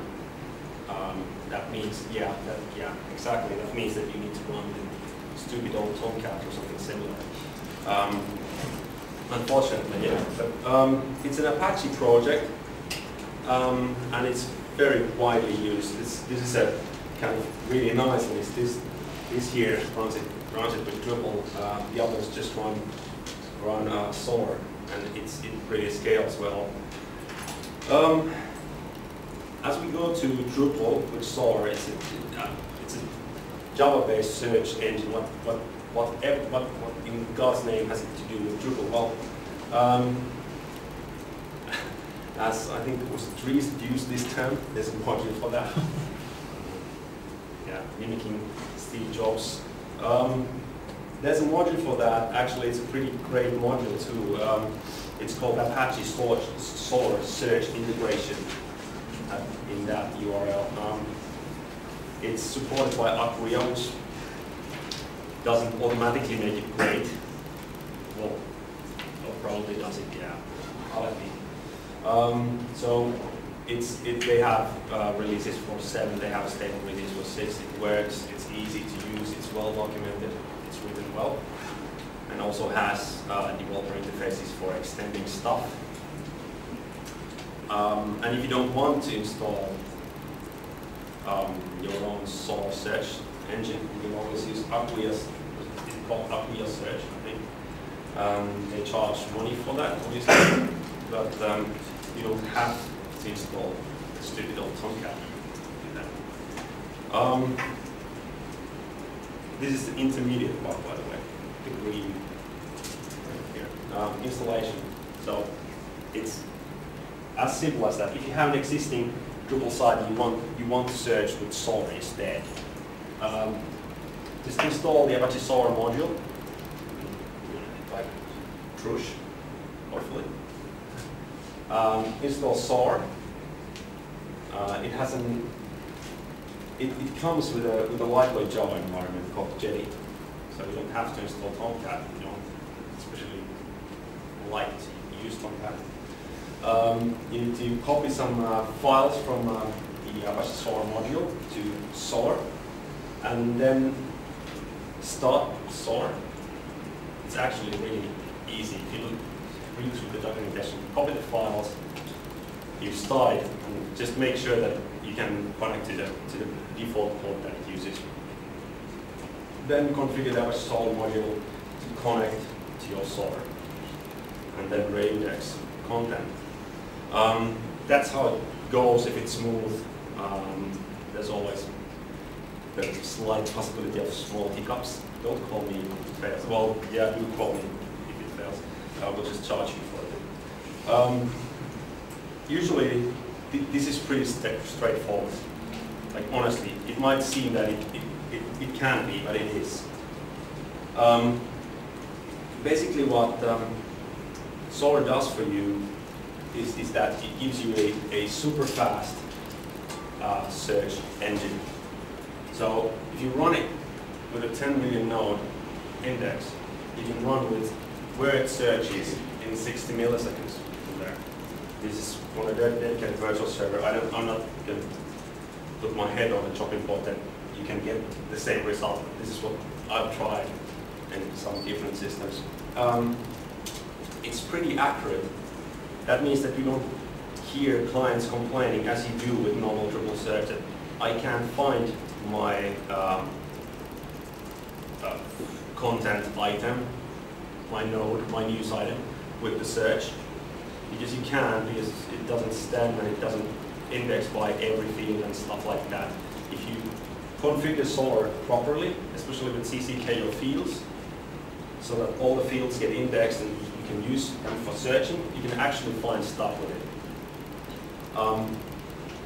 It has some integrated candy spell checker. It can suggest you better search words.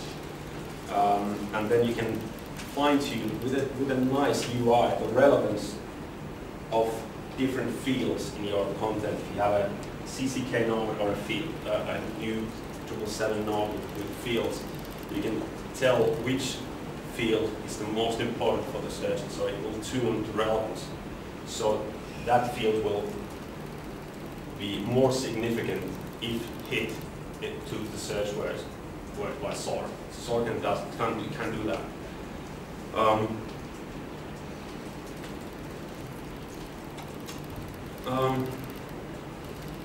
Now with SOAR, the funny thing isn't accurate search or fast search. It's nice to have, yeah, but you can get some extra functionalities. The main thing is faceting.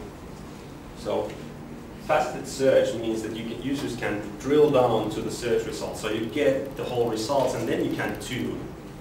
I didn't mean this, I can jump this to this and stuff like that. You can use categories. Drupal uses this search. You can search for a word and then said that, yeah, I meant a module. That's faceting for you. And it'll show you how many modules there are that match the keyword, the search word, or users, or issues, something like that. So drilling down, that makes kind of searching more convenient and actually kind of fun.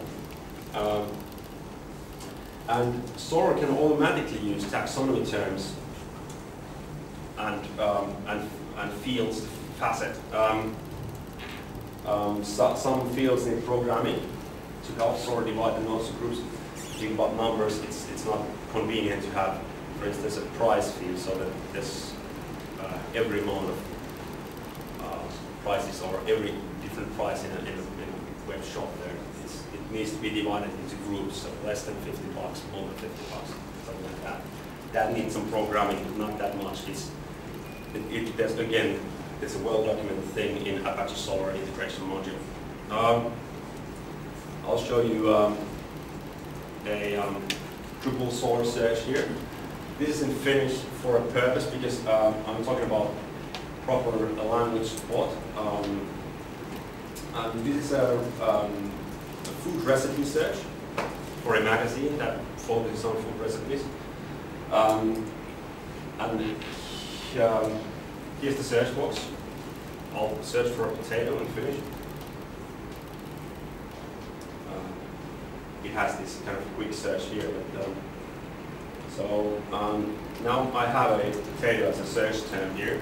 Now I can drill down to main ingredient here. That's fish and meat. There's the meal type, if it's a main dish, if it's a side dish, is it something sweet with a potato, by the way, 100 of them. That looks interesting. And special, if you have some diets, there's diets. These are all taxonomy terms in those nodes that are the actual recipes. Then we have some special UI things. This is something that doesn't really come out of the box, but you can fine-tune how many kilocalories you at least want to have, or how many grams of fat.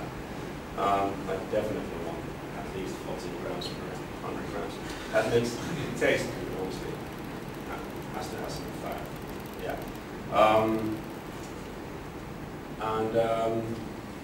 Then I'll say that let's make it finish originally. Now I have 6 left. Here are my search terms. This is something that Apache Solr integration gives you out of the box. It will show you this, what search terms it's using, what kind of faceting it's using, and you can click them away. You can think, yeah, I can do with a less fat dish. It's not a problem. Let's click that away. So we get some more recipes. We have 254 now, and it will show you that number all the time. All these numbers come from SOAR all the time. How many? If you click here, how many results do you have? So you're not clicking to dead ends here. like advanced search, that's you get an insane huge form, and then you click, and it says that you get 0 results. You should maybe drop some search terms, or you get more than 1,000 results. So please add more search terms. It's kind of more fun to do like this. We started with 4,000 search terms, so it's search results, so it's not a problem. Also, you can sort the results by relevance or by alphabet or whatever. Sort does that all for you. You're not making your MySQL server run red. Okay. So some caveats always. Always the other side of the coin. This is not a sales speech, so I'm telling these. I'll drop them all if I'm selling it. It's language driven.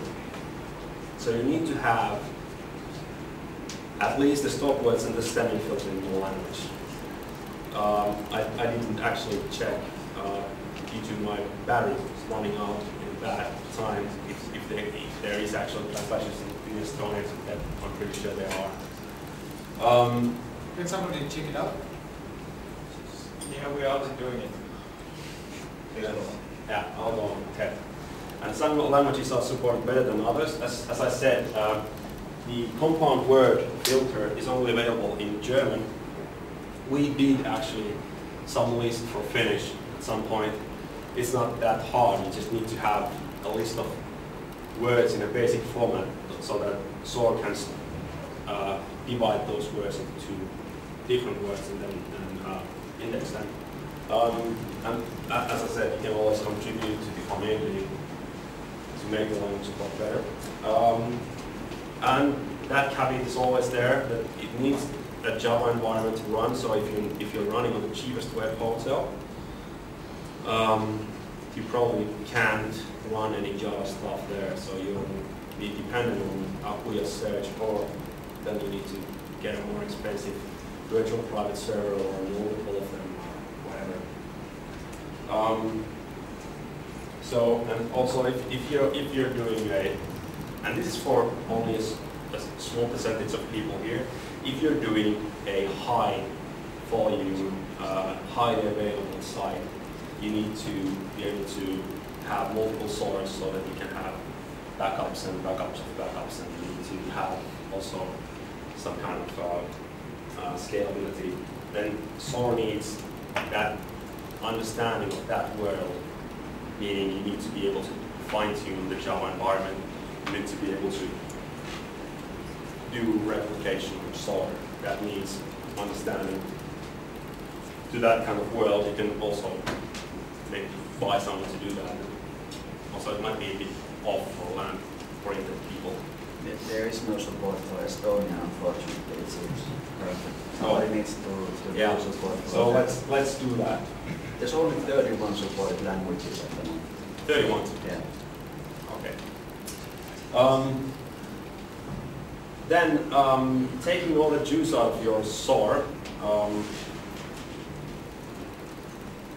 we've been using the SOAR for other stuff too. It would be great to use it as a views backend, because it has all your nodes indexed, and you can search with words from them and with different kind of filters.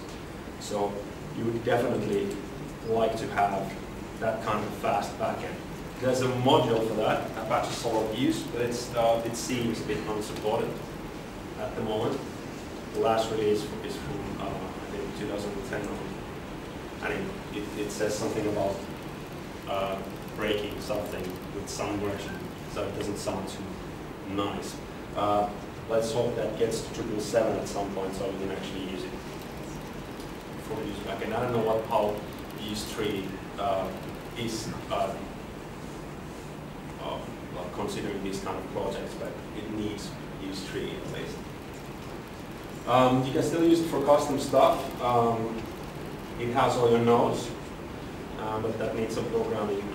SOAR, however, has some nice interfaces. So it's a HTTP plus JSON interface that you can searching solar, so it's not that hard. Honestly, there's no people afraid of the Java world. There's no so web services interface there, so just an HTTP JSON stuff. Solar actually can do a lot more like spatial search, grouping of the results, relevance tuning. You can tune them while searching and stuff like that. That's something that Apache Solar integration module doesn't support. You can do that. That's possible. And there's 3.2 from Solar out, which has been anticipated for a while now. So it has a lot of that stuff in it. So that came out, I think, in May. Okay, that was it. A lot of stuff.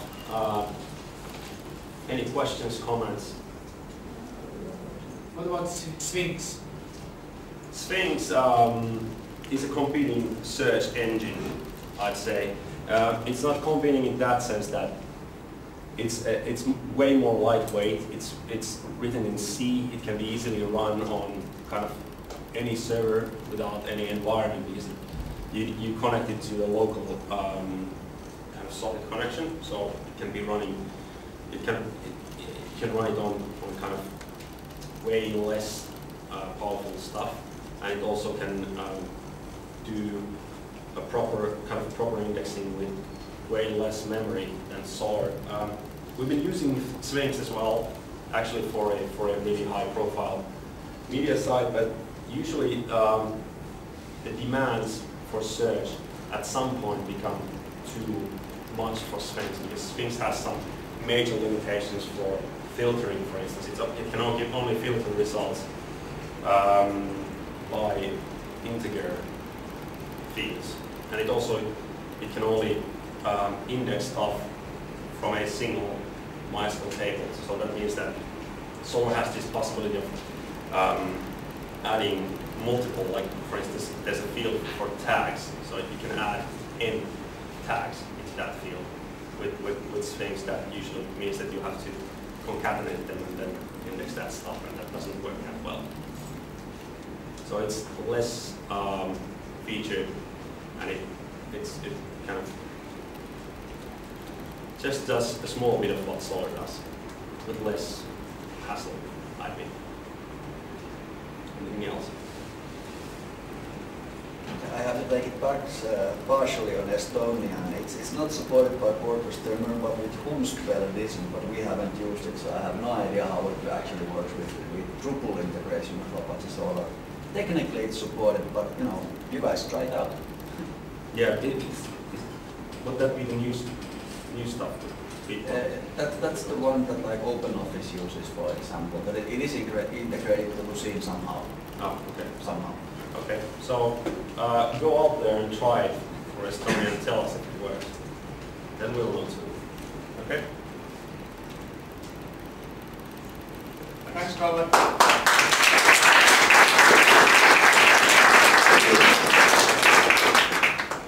This is really weird. We are once again ahead of schedule, so there's like 13 minutes of convenience break before the next session. 2 locations to the restrooms, some coffee, some drinks there. There's not that much.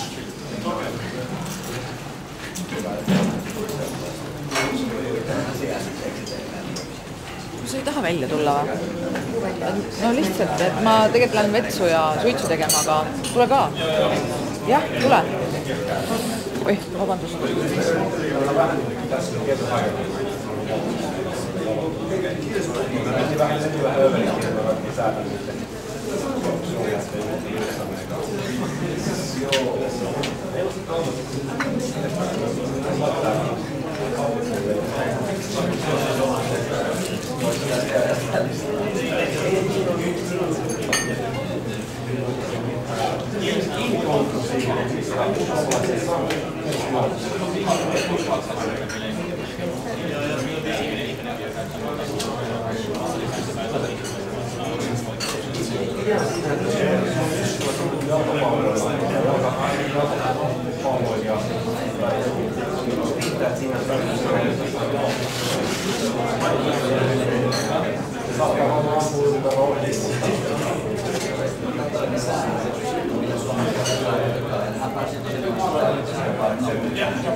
Se olisi suomalainen.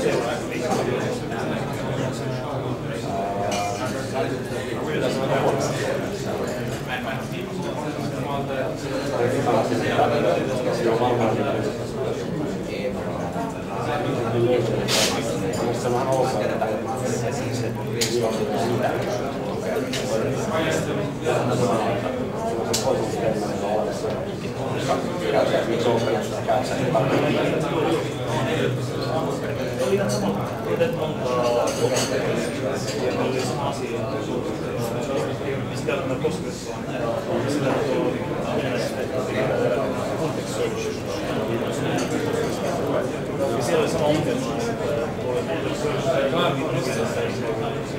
Joo. On todella hyvä.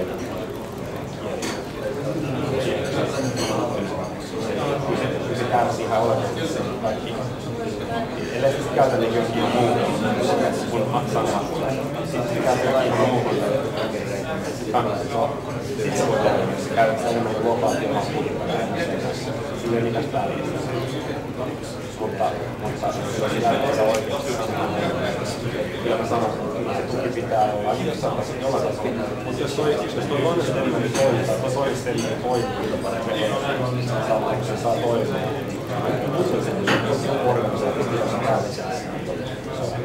Se on ihan käsittämätöntä. Todella iso organisaatio käytännössä ja tietysti koulutuksessa siinä ei mitään järkeä, että siinä on kiertokokeja. Sen voi olla uskoa kansalaisista.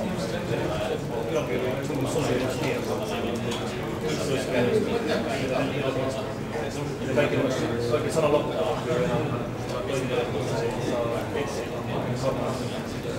Joo. Suomessa Englannissa se voi olla paremmin. Englannissa se on varsinkin jonkun tällä pitäisi olla on se, että siihen mitään.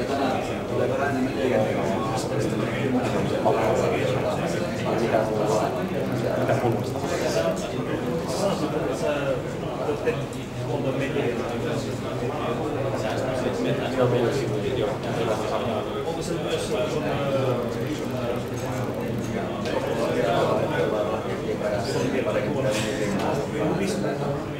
vai kuvat vain myös indeksoi. käyttöpaikasta kuvia tai myös Solomilla. se ei kyllä Solomilla, se sivu. Ai mitä mä oon kilpailu? Joo, siis mitä nyt sanoisin? Periaatteessa eikö se neuvotella? Joka on Suomen TV-neuvottelut verkkomarkkinoilla. Niin kuin TV, niin kuin netti-TV.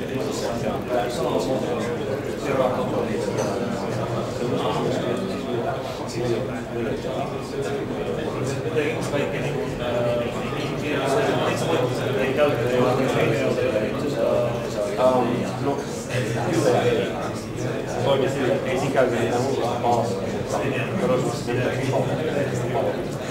Indeksoinnin videot tietää, että tämä on video, jolla on ID ja silloin on aloituskuva, silloin on se ID.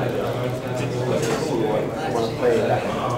Tai tulee se ruulu ja siinä vaiheessa se siinä on play. Se hakee, se on backendilla, se on actionalaista, se tietää, mistä RTMP on teollista.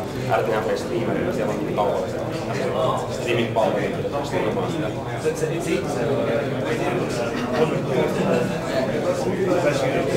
Ei. Se on 7 palvelua. Niitä on ihan hirveästi niitä videoita, jotka tulee koko ajan TV. Aina kun TV:stä tulee elokuva tai ohjelma loppuu TV:stä, silloin se taustalla hakee tämmöiset valmis konvertoituja videoita ja siirtää niitä katsottavia sitten videopalveluille levylle ja sitten sen jälkeen merkkaa sillä, että se näkyy siellä websitella. Mutta just silloin, kun loppuu telkkarista, niin se on ihan valtava jo. Sitten on backup-systeemi, jossa jostain syystä ei jättänyt sitä tai on se switch-lähetys, niin sitten se tallentaa suoraan TV-lähetyksestä sitä konvertoisen odottaa, että se konvertoituu sinne streamerille ja sitten sen jälkeen merkkaa.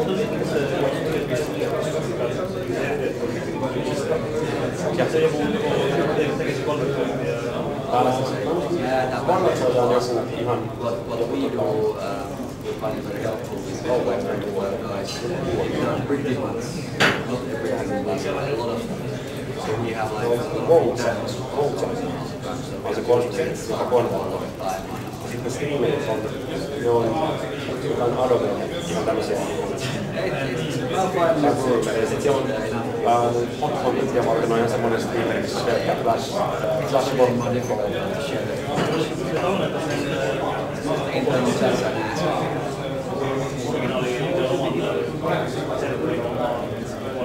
We were like 6 people when we started, so we didn't start from scratch.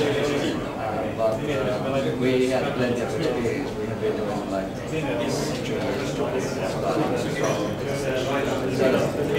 yeah, we needed to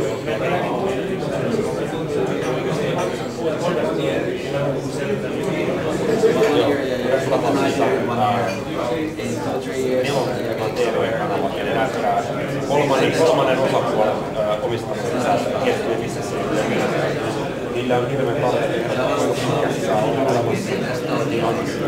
Se ei ole catch-up oikein. Tai 14 päivän catch-up on näkyy tasaisen aikaa. Ja sitten osa oikeudenhaltijoista vaatii, se pitää EFTE. Eli se on trykkattu se stream. Ja se on ihan hirveän kuormittavaa sekä sille palvelille että sille klientille. RTMP on siitä se hankala. Mutta siellä on muutama video ja muutama satama, jota amerikkalaiset oikeudenomistajat eivät saa ajettavan muuten kuin yhtäsuunnan laittamisen sen välillä. Kai se vähän jotain suojelee, mutta se on se idea, että se suojelee sitä.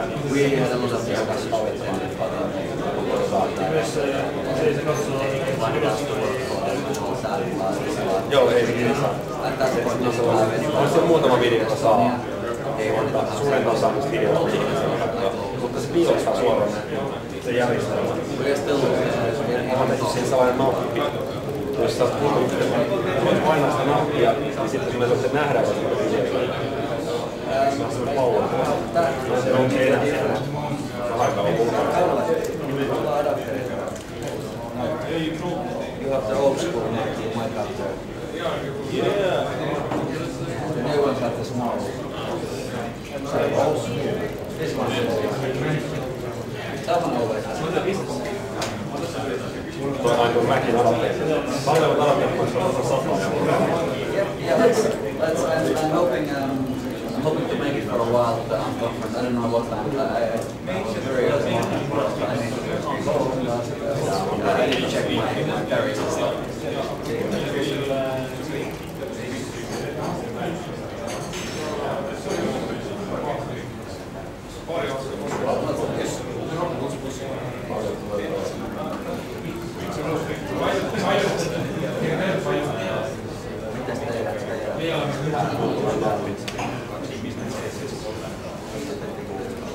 Näitä vain kaikkia on mainittu määrä pienenee aika paljon.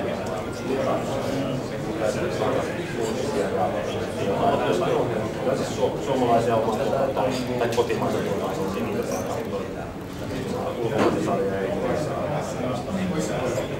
Siis näin oikeastaan ajatellaan tuossa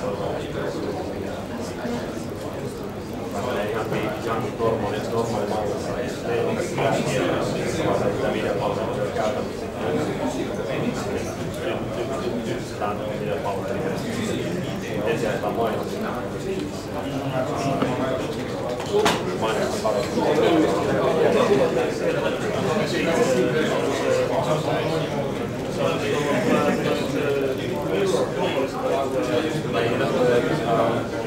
vaan vuokralla sitä, että tulee kanssa kädessä paljon.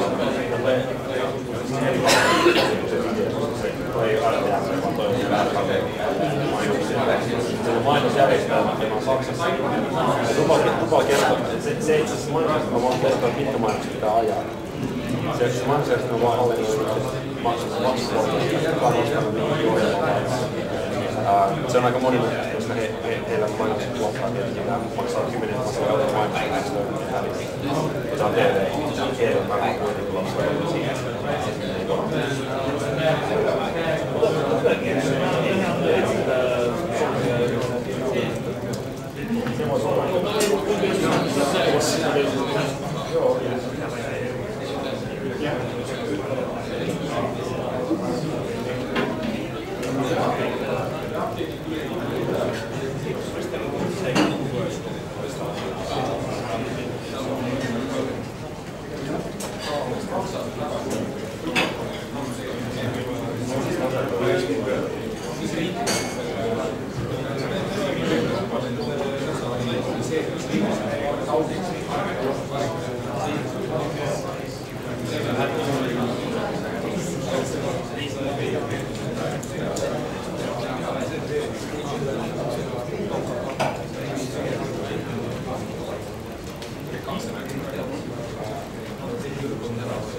Okay, once again, ladies and gentlemen, it's time to continue with the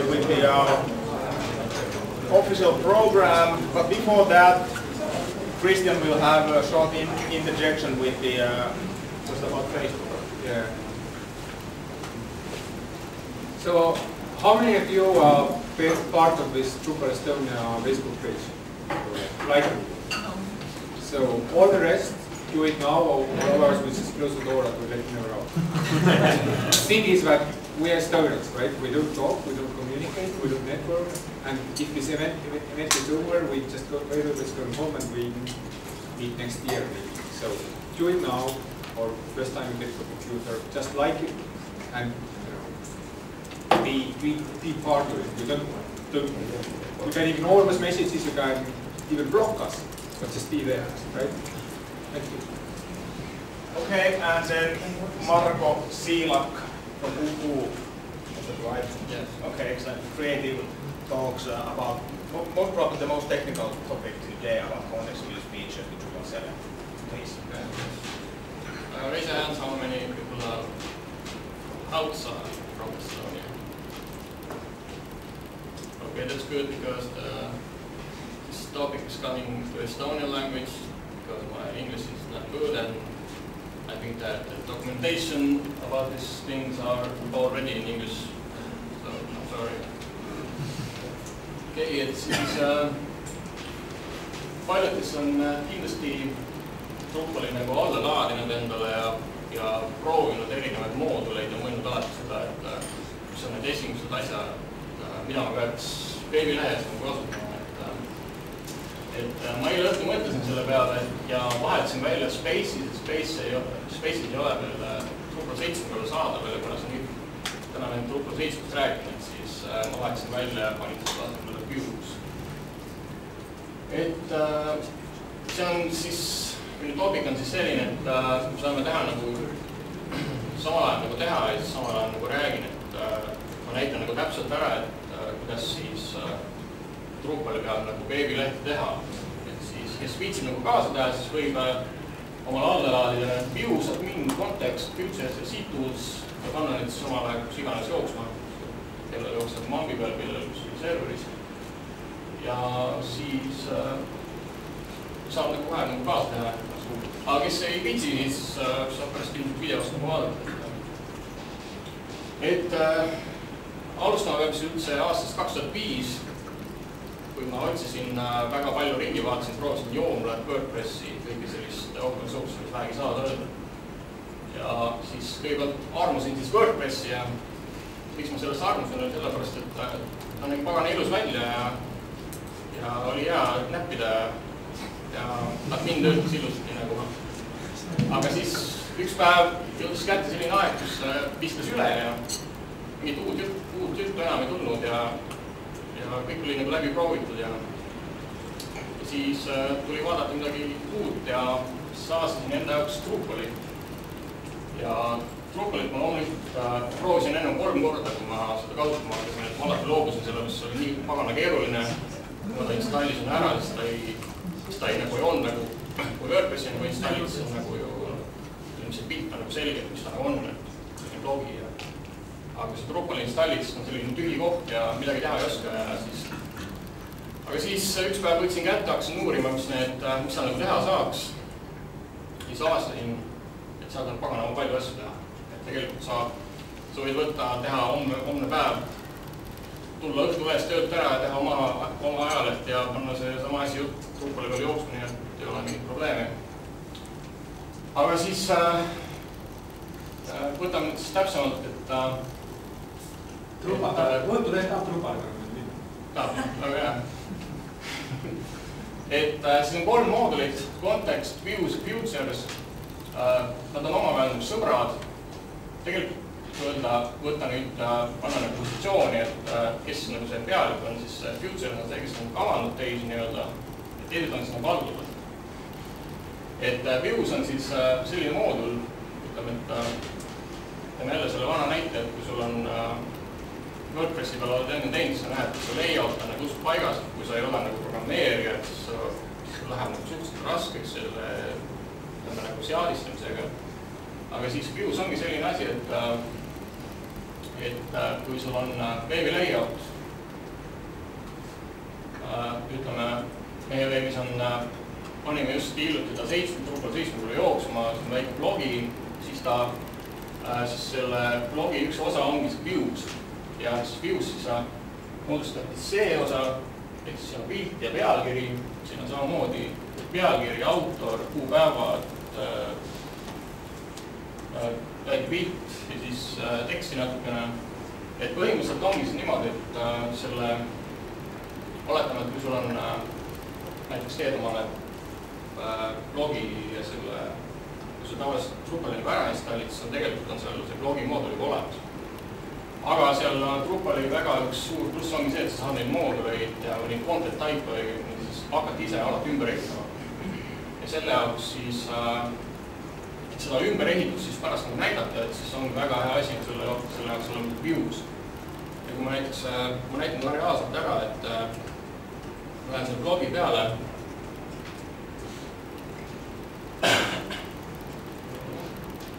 Drupal 7 ongi mis aeg.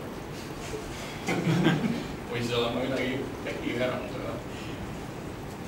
aga no loodame, et ta läheb, et okei. Ja siis, mis Drupal 7 juures ongi kooli sees nii-öelda selle, kui sa installid ära, siis ongi olemas sellised nii-öelda nupud siin, kus sa saad hakata seda seadistama.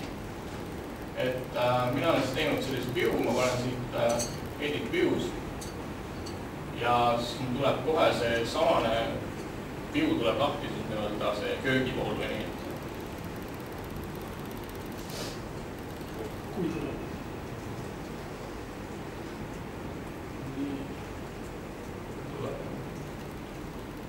Okei.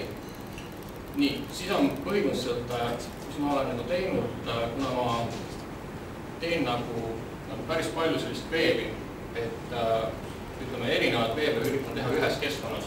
Et siis mul on tehtud kõik see, kogu see veebi layout on tehtud ühte view'sse. Et see on kõik need, on märgistanud nii ära, et kuna pealt saab nagu aru, et mis nagu miski on. Ja siis siin ongi nagu selle view nüüd endale ära installid ja hakkaks seda proovima. Siin on nagu meeletult palju tegelikult võimalusi, et mis siin nagu teha saaks. Et ütleme, et selle view saab seadisse nii, et kui ma olen sõbraga koos näiteks teeme, siis ütleme, sõber on ka kasutaja, siis saab määrata nii, et ainult näitab tema postitusi või siis nii, et saab määrata view nii, et teha sellise view, et ta näitab ainult selle postitusi, kes on sisse loginud, et sa saad selle admin base'i nagu, admin leheküle nagu ise omale nagu enda jaoks nagu ehitada ja panna siis kõik võimalikud content type'id ja view'd ja kõik sinna nagu jooksma. Aga tegelikult ma sellest view'st täna väga palju tahtnud rääkida, et ma tahtsin rääkida sellist teisest asjast, nagu on nagu kontekst. Et kui me on konteksti oleme ära installinud, siis ta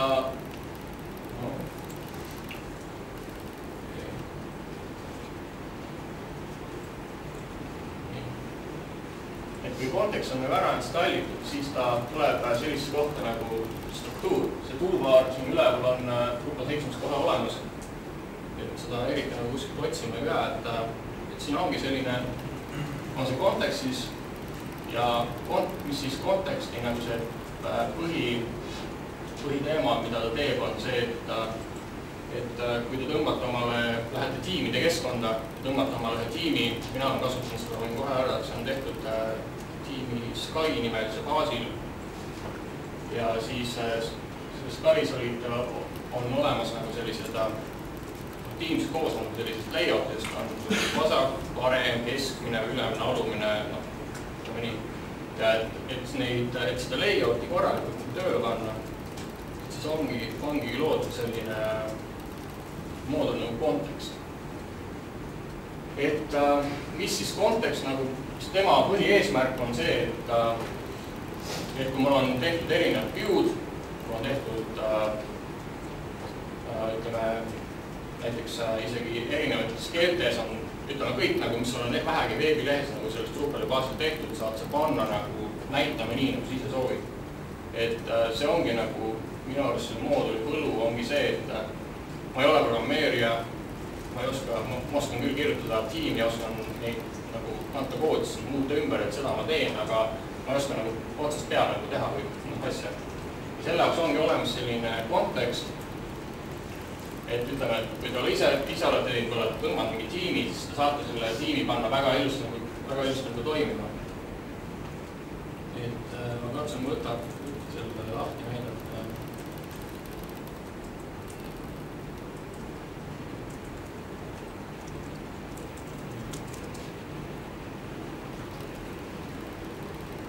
Et nüüd natuke selles kontekstis sügavamalt sisse minna, siis ma seletan natuke ära, mis mul siin on. Et see on põhilehekülg, see on siis see, kus siis kõik nagu toimib. Siin on siis see sidebar, kus siis jookseb üks teine view. Ja nüüd, kui ma lähen näiteks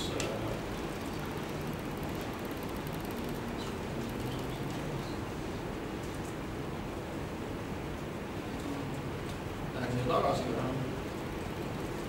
ja võtan lahti esilehe, siis esileht on, või blogileht on vabast. Võtan lahti blogilehe, siis kui on sama aega, ma lihtsalt seda kaarina.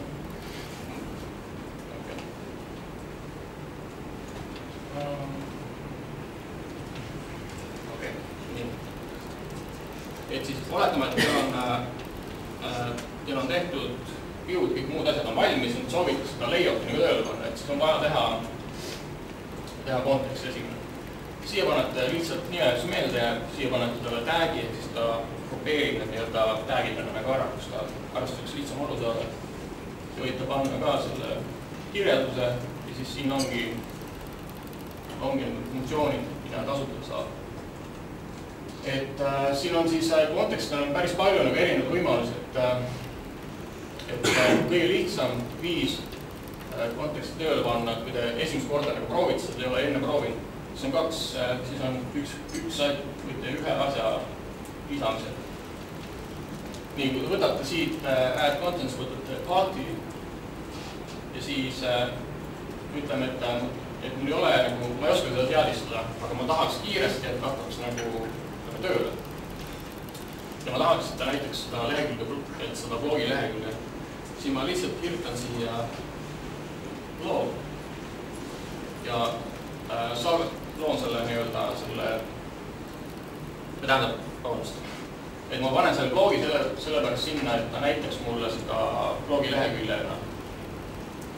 Aga kui nüüd soovite nagu põhjalikumalt minna, ütleme, et te olete juba päris kaua tegutsenud sellega, teil on isegi valmis node-type'id, siis saate määrata ära, et see blogi nagu see node-type siis näiteks alati sellega.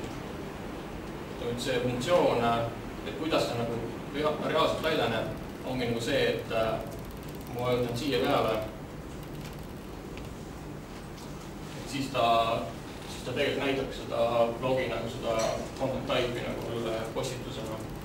võib-olla tundub nagu päris keeruline või mis ma räägin, ma ise võib-olla panen ka natukene ajan asju segamini, aga ma üritan teda võimalikult kiiresti nagu selgeks teha. Kas ma võin korraks vahele öelda, et kui te Drupalis teate neid blokke, kuidas te liigutab, seal saab need sättida, siis see kontekst on tegelikult sarnane asi. Peamiselt te kasutamisega selleks, et öelda, mis külje, mis blokk asub. Aga blokkidel on see loogika vastupidi, sul on suur nimekiri blokke ja iga ühe peale juurde peal see kirjutama, kus see lehel asub hakkab. Ja kontekst on vastupidi, kontekstis ütleb, mis leht on, kas see on esikülg, kas see on mingisugune blogikülg ja siis see kirjeldab, mis siis juhtuma hakkab, mis blokke see lehel näidata. Ta on tegelikult loogika väga sama ja see blog, mis sa sinna kirjutasid, see tähendab siis seda, et kui sa kirjutad com-kalkriks blogi, siis sa kirjutasid ja siis sa määrad ära, mis siis juhtuma hakkab, kui see ta külge näidatakse. See tähendab seda, et igal küljele saad sa eraldi layout, eraldi blokide konfiguratsioon. See on minu see konteksti point. Ta asendab ja selle vana blokisüsteemi saab täitsa välja lüüa, et seda on üldse vaja siis. Kontekst on seda palju mullustanud ära. See asi on meil natuke väikeks, kui ei saa seda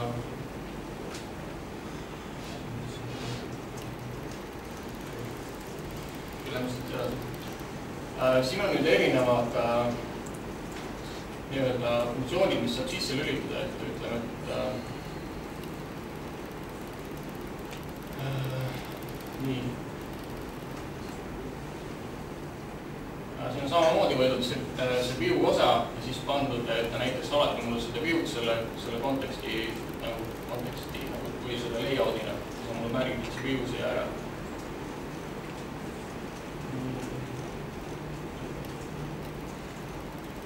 Ja siis on nagu nüüd lähme selle blokside juurde, et kui te olete seda bloksi moodulit kunagi proovinud, siis kui nüüd tal jookseb see tiim ilusti, kus on olemas need sidebar'id kõik asjad, siis ta juba näitab siin ära, et see tegelikult ongi selle Sky moodulis või Sky tiimis on teil juba olemas, et need aread, kus ma saan midagi lisada. Ja siin ongi pandud see blogi, ehk siis see, mis on siin paremal poole. Ja siis, ütleme, et see olenebki nagu sellest tiimist, et kuhu sa nagu midagi lisada saad, et see on niisugune proovimise nagu teema.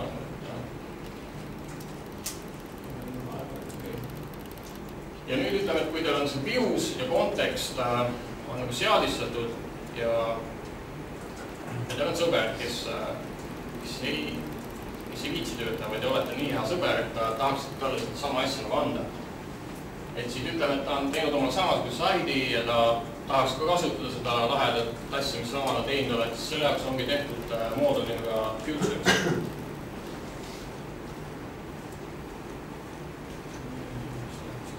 Et siis Future'i põhiülesanne ongi see, et ta oskab ise korjata kokku kõike seda, mis sa nagu veebselt teinud oled. Ma panen selle aega, et ma panen ta kohe nagu näitan nagu ära, et see nagu toimib. Et mina ei ole ühtegi Future'it siin teinud, kuna ma olen, meil ei ole seda nagu veel vaja olnud, et selle saidi juures, et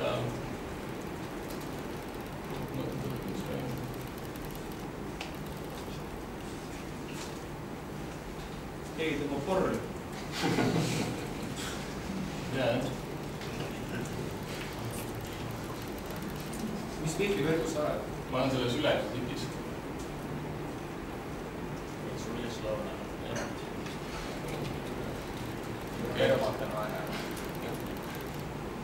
Nii, siis siin üleval, see on defaultina olemas, on selline koht nagu Great Future. Ja nüüd ütleme, et mul on see samane blogi, samane layout, samane kontekst ja ma tahaks seda oma sõbrale anda, kes tahaks kiiresti, ütleme, et saada, siis ma lihtsalt näidan siin ära, ma ei hakka praegu kirjutama, kuna aega üldse. Et siin kirjutab lihtsalt blog, siin kirjutab, mis ta nagu on, neid versione ja neid ei pea nagu täitma. Ütleme, et ma seletan ära, et see, et kus ta nagu asub, et kui ta on seadistatud selline asi kui F-server, siis te saate nagu, ütleme, et on mingi sõprusringkond, te tahate oma seda Future'it kogu nagu jagada, ütleme, et te uuendate seda, siis see annab kohe nagu teistele nagu veebis nagu märku, et on see uuendatud, et saavad nagu lihtsalt alla laadida. Aga põhiasi, mis ma siin näidata tahtsin, ongi see, et nüüd ongi, ma otsin üles see future'i teha, ma otsin üles konteksti, mul on siin tehtud selline kontekst nagu creative law. Nii kui ma siia peale klikin, tekib paremale poole kõik see, mida ta nagu sellega endale kaasa haarab. Et siin ta näitab ära, et ma kasutan kontekst moodul 3, siin ta ütleb ära, et mis fieldid on seal content type'is, kui te õpite ära omal ära, mis on content type, siis te saate aru, mis see field on siis. Aga ma enne rääkisin, et kui te ise toote seda content type, siis panete sinna fieldi mooduli, video mooduli, mingi YouTube lingi, mis iganes, siis ta korjab, et siia niimoodi kaasa. Ja siin ta näitab ära selle koha pealt, et mis mooduleid on vaja, et seda tööle panna. Ehk siis siin on views, image, futures, kontekst, image, siis on ka uuriväks kaasas. Ja nüüd ongi, et siit valite, et ilusti läbi läheks, siis võtate, käite läbi kõik need kohad, siin see oli log entry. Et see future nagu tegelikult oskab ise nagu päris palju asja välja otsida, et praegu ta ei lisanud siis midagi, kuna kontekstis oli nagu kasutatud. Nii, paneme siit. Võtamegi selle view kaasa. Kuna mul oli view tehtud kõik ühe view'na, siis ta selekteerib ära mulle ja siis võtab nagu selle vajalikud asjad nagu kaasa endaga. Nüüd ongi viimane asi ongi, et download future, laete seal alla, tuleb mingi, kui mäleta, kas igatahes mingisugune WinZipi mingisugune formaat igatahes. Ja selle zipi siis pärast nagu täpselt nagu tavalise mooduliga, kas siis laete selle nagu, teete selle nagu pakite lahti ja tõstate oma serverisse sinna mooduli folderisse või siis nagu teete seal mingi eraldi folderi selle jaoks, kus ta kõiki need future'e nagu korjatud. Nii, et meil on aeg, et küsimused, et äkki midagi, kindlasti jäi väga palju asju segaseks, aga praegu saaks nagu vastata või siis võite mulle seda väga palju vaja läinud, et siis võite nagu saata kas meili peale või siis võime pärast natukene sumisama peaga juba rohkem rääkida. Mina ütleks selle feature'i kokkuvõttes, et see on põhimõtteliselt selline asi, mis võib ilusasti öelda, et ta kõik sinu hiireklikid, mis sa oma Drupali saatis vehtinud tuleb, kõik konfigureerida ja kõik lisamoodulid, mis sa downloadid ja kõik vaated, mis sa tegid, ta pakib need kõik kokku üheks tükiks, mida saad omavahel jagada, et sa ei pea need lollid kõik tegema. Kui sa paned selle mooduli käima, siis ta nii jutumärkides teeb kõik selle uuesti mängib maha. Ta on keerulisem kui makro, aga ta põhimõtteliselt teeb. See on tema olemus ja see, kui Jürit kuulsud, kui siin enne vaatasin, et see on tegelikult kasutab täpselt sama nõks, et ta võtab puhta Drupali ja siis sulle nähtamatult rikub väga kiiresti kiirega ja heitab sulle selle saidi nagu sinna peale valmis. Ta on jah, makro võivad käsitleda, aga suurtes praegu. Kui ta lihtsalt teda oluliselt kiirendab su tööd, sul on vaja uus asja püsti panna, sa teed standard korduvalt blokid, firma, väikefirma lehte, siis sa pakid selle ühekordselt tehtud töö sellisesse feature'sesse ja mängid selle igal pool, kus sul vaja selle maha. Ta lihtsalt toodud kiirendab tööd ja üldiselt siin on hommikul on juttu palju nagu distributsioonidest tegelikult, kõik nagu see community, need on ka tegelikult kõik põhinenud reeglid selle feature, et see on selline hästi kiire automatiseeritud, töö automatiseeritud vorm, et sa ei peaks mis teegi teed tegema. See meeldikski ise valmis. Et sellest alguses on juttu, seal on selline moodul nagu admin, siis admin moodul teeb selle asja lihtsamaks, et tuleb sinna vasakule või paremale teises seadist, tuleb lahti, siis saab sealt neid kontekste nagu kohe automaatselt teha. Ja siis, kui teil on kasutate näiteks moodulid groups, siis minu mäletamist mööda oli nii, et see kontekst nagu grupi sees nagu muudab, mis on future'iga ühendatud, siis ta nagu alati jätta teisi gruppe nagu nagu ei keera nii-öelda layout'i nagu metsa, et saad alati nagu neid konfigureerida kiiresti. Küsimus, jah? Aga millal kasutada panelsit ja millal konteksti või kas neid koos ei ole vist mõtet kasutada? Me vähem vastuse võlgu üheks. Üks asendab teist küll, jah. Ja panels on nagu selline nagu AN transpordi lennuk üle sõja. Kontekst on nagu väikeliselt skaala on tohutult erinev. Panels teeb tohutu palju muid asju ka. Tulemuse saab suht sarnast. Kontekst on nagu lightweight versioon. Proovi mõlemad ja vaata, kuidas tundub paljud inimesed teevad nii, et ühe sai ühega, teine teise. Ma ise olen konteksti peale pidanud, jah, aga... Mina läksin konteksti peale, sest Panels peab valvaks. Samad siin. Et ta natuke kergem, aga kindlasti ta mingis kontekstis ei jää. Need on nagu siis põhiasjad, mis kui sa hakkad Drupalis nagu etenema, siis tegelikult neil on nagu, minu isiklikult võiks isegi midagi muud ka proovida, aga need on minu isiklikud probleemid, mida kasutada. Admin tegelikult ei ole kohustuslik. Ei ole kohustuslik, jah. Ta on lihtsalt see, et ta teeb selle konteksti nagu manageerimise lihtsamaks, et sa ei pea minema sinna hoidma seda admini lehte nagu lahti. Saad seda kohe nagu saidi peal nagu vaadata ka. Kuna see pani see layout kokku. Aga no kõik siis, et küsimusi rohkem ei ole, siis pinge algus.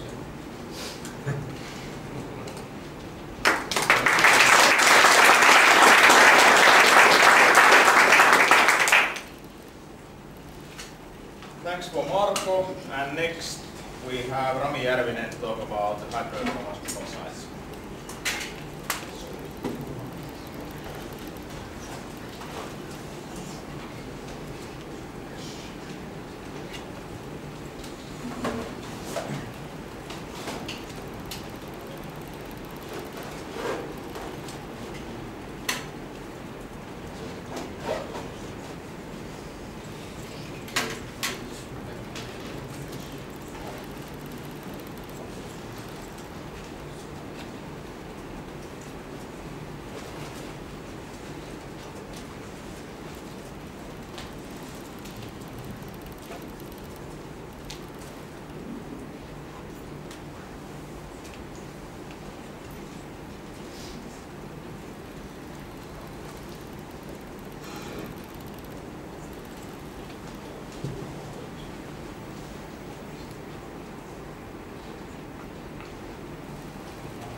First, just two sentences about myself, then about some concepts,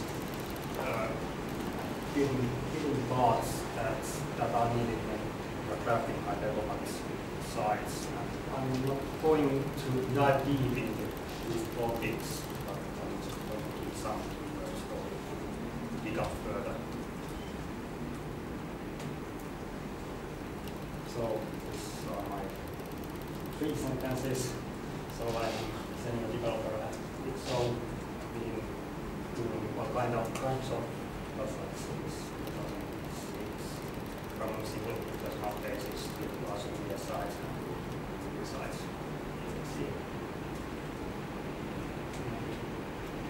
Going to topic itself. So I would argue that about internal architecture, it's not really good. Although Vesa just said that the core is lightweight, but as being a single controller architecture, it tends to load a lot of codes on every page load, and it's always lower than your MVC model architecture. Despite the core is lightweight, you usually have very large amount of modules on, so the amount of code run on every page load may be quite significant.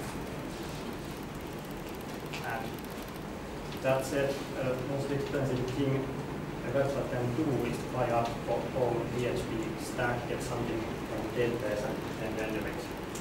It takes time, processor time, and memory, and it's slow. So then, caching comes to issue. We want to minimize the CPU usage, minimize the amount of SQL queries, and then ultimately avoid running the Drupal bootstrap at all. So from technical point of view, we want to go back to 90s, serving just static pages while making one look like dynamic. And while we try to avoid running Drupal's bootstrap, we also want to avoid doing anything on the PP and even from the disk. So we want to put generated content as close to the requested client as possible.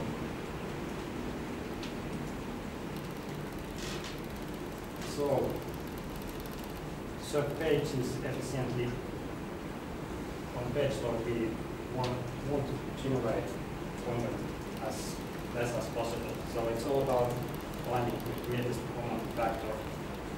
For a site that has about 100% of anonymous users, it means that every page looks the same for every user. Then when we have pocketing users,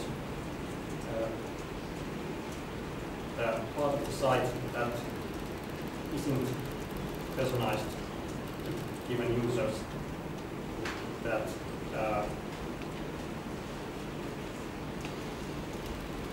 greatest common factor means the part of the site that's common for all other users.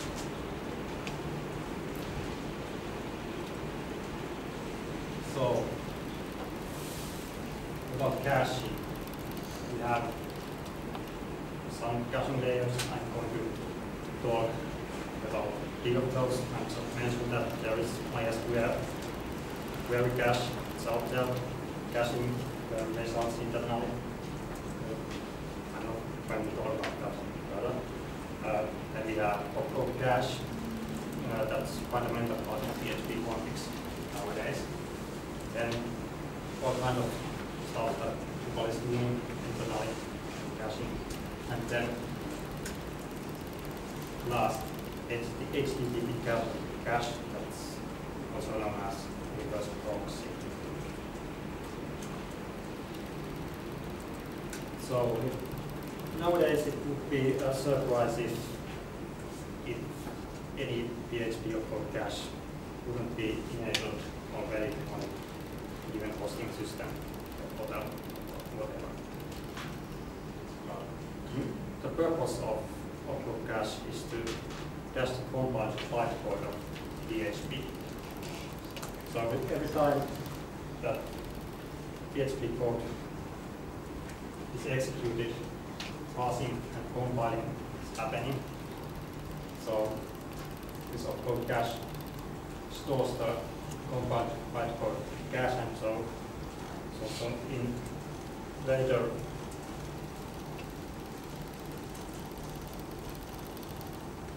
yeah. When you run the same code again, it's significantly faster. And this works generally everywhere and keeps making boosting everyone. If APC is not turned on, you will notice it.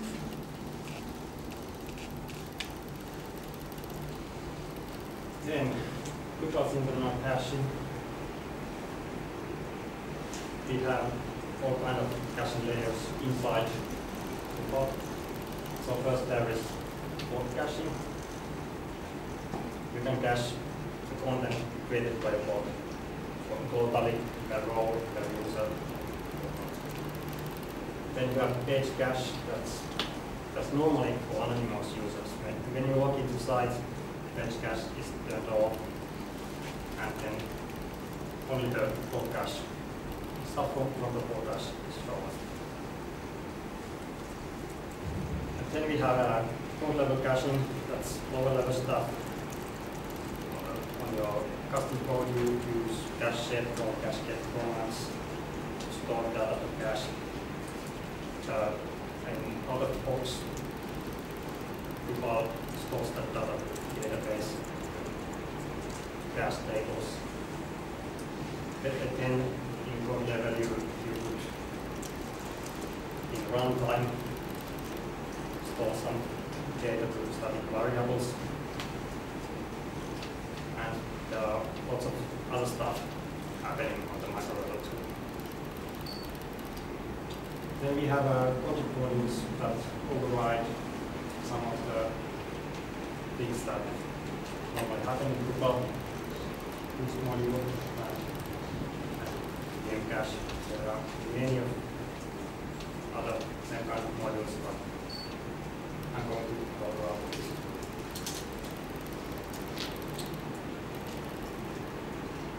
So boost. This is a really great way to boost up performance for sites that have many anonymous graph. So first, like it generates page that when page is rendered, it saves the HTML file to this as a static file. So further page load never touch the database again. That's one point. We want to minimize the database access. This is really easy to set up on even on a cheap web portal, because you really just need to enable the module and modify HD access. If you can do so, you are done. It's highly configurable. You can set which node types will be cached for long, which part, etc. And internally it works that way that when you get cached content, it serves the page first to the client and saves HTML autographs. And for sites that have really great amount of content, like millions of nodes, there is inbuilt drawback for warming up the cache. So when users come to site, those HTML files is not be created at that point.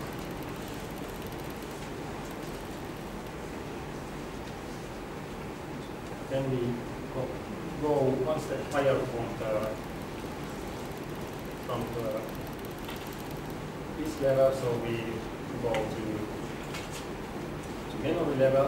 We have a memcached daemon running on a server that's high-performance distributed memory object caching system, where you can store up to 1 megabyte small chunks of any data. It's working like a key value store. And it's using memcache API. It's not a module, but just a token replacement. using DrupalCamp API. You just drop a couple of files to the system and add a couple of lines to set this PHP, and then any of the cache data is not saved in DB anymore, so everything goes to those memcache pools. And when something is fetched from the cache, again, database is not accessible. It's really fast. With memcache API theme, there comes session data override theme that makes the system work so that any session data isn't going to be at all. So also that data goes to memcached, and that drops the amount of SQL queries significantly. It's more normally Drupal variables are they are stored in variables table in Drupal's database, but when something is loaded from there, it normally goes to cache table. When using memcached, that data is to in memcached pools. So those SQL queries are not needed in the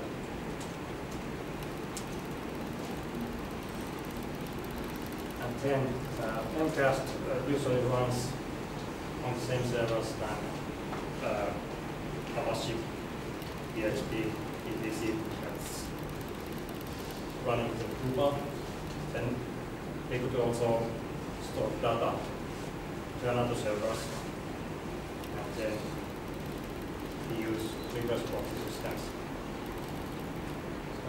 Warming cache is the maybe state of the art today, used in many places, and in fact the website of Lines is using it by itself. Instead of Lines, you can also use Apache or whatnot. There are many of those products. But yeah, Lines is made the best at this time.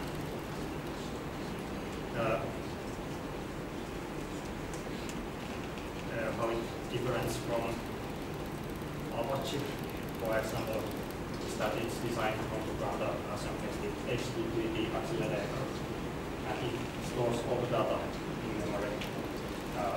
That's it. So there's virtual memory, just meaning that it gives the responsibility of memory handling operating system. So if you run out of memory, it's going to stop, and yeah, then it's not fast anymore. Anyway, warranties can be configured with once configuration language. There you can set how different parts are cached with them, quantity values and whatnot. There are huge amount of things you can configure with VCL.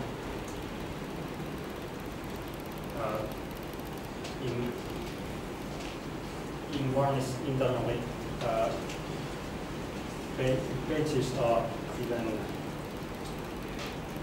each based on caching rules that are given in Varnish configuration language. Then in Varnish there is case support. So when you have whole page cached in the reverse proxy, it's a whole HTML. You can give hints from the backend to one is fill up some content for different users, or just if you have, say, a clock for current time or so, it can be fetched separately from the backend. And there is a SE integration module that replaces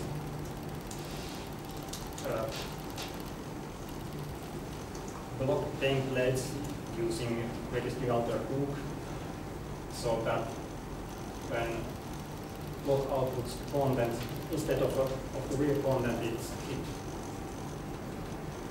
prints out SE include rules that point out to, for example, that kind of address here, that's SE, that's block, that's something, which means it wants to get the content of the given block. And because we want to minimize the amount of requests going to the backend,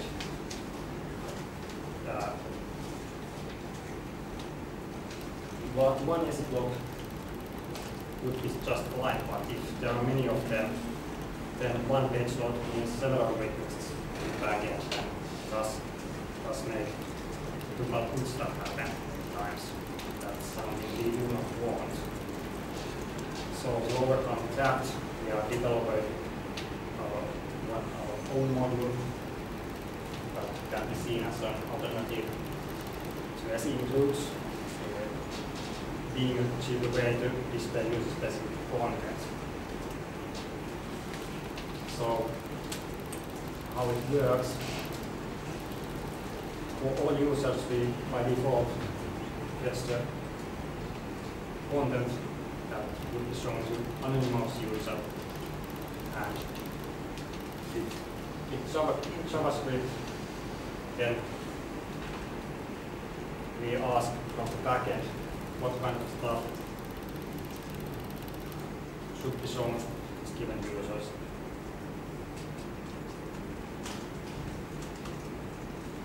And yeah, so we have maximum of 2 page requests for this when this happens.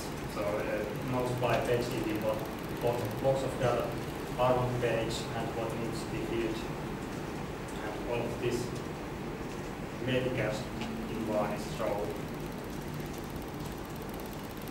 So the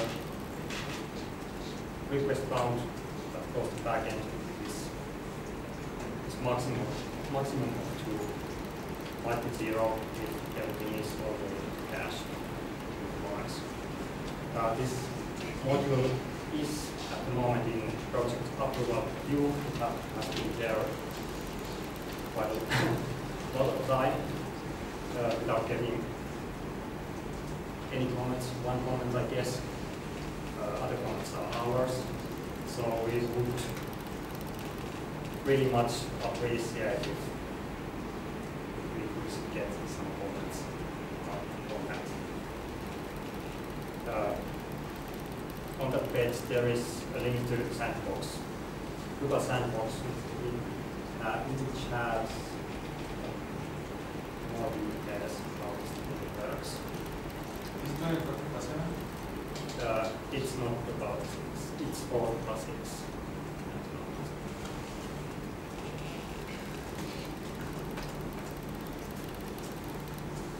Okay, so a couple of words about scaling Drupal. That's not anything like rocket science. Scaling MySQL is quite simple. Just set up some master slave setup. You can add more slaves for reading.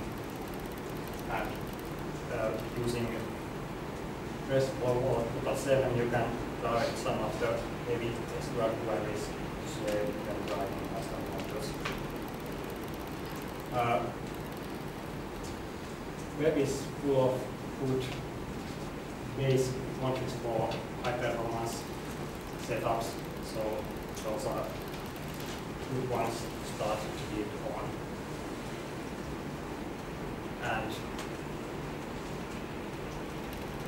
of course you serve some files to images, JavaScript, CSS, and whatnot. It would be a good idea to serve all those static files with Nginx or like HTTP and such. And then you can also use reverse cache. One is can store all those files too.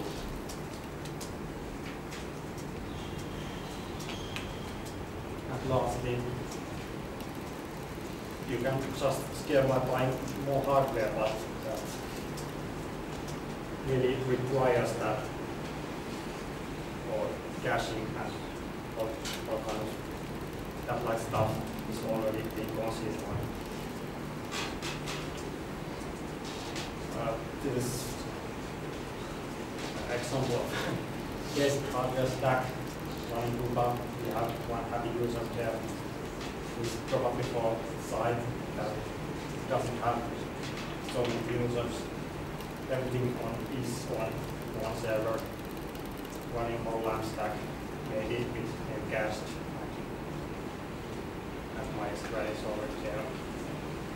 And then when the users smile goes other way around, then maybe add more machines running MySQL on a separate server, and then everything else on another.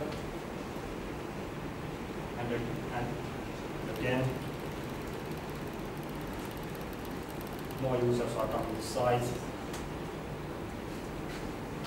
You can scale more. Usually, just by adding maybe more of these messages running the Apache PHP, and maybe adding some more MySQL slaves.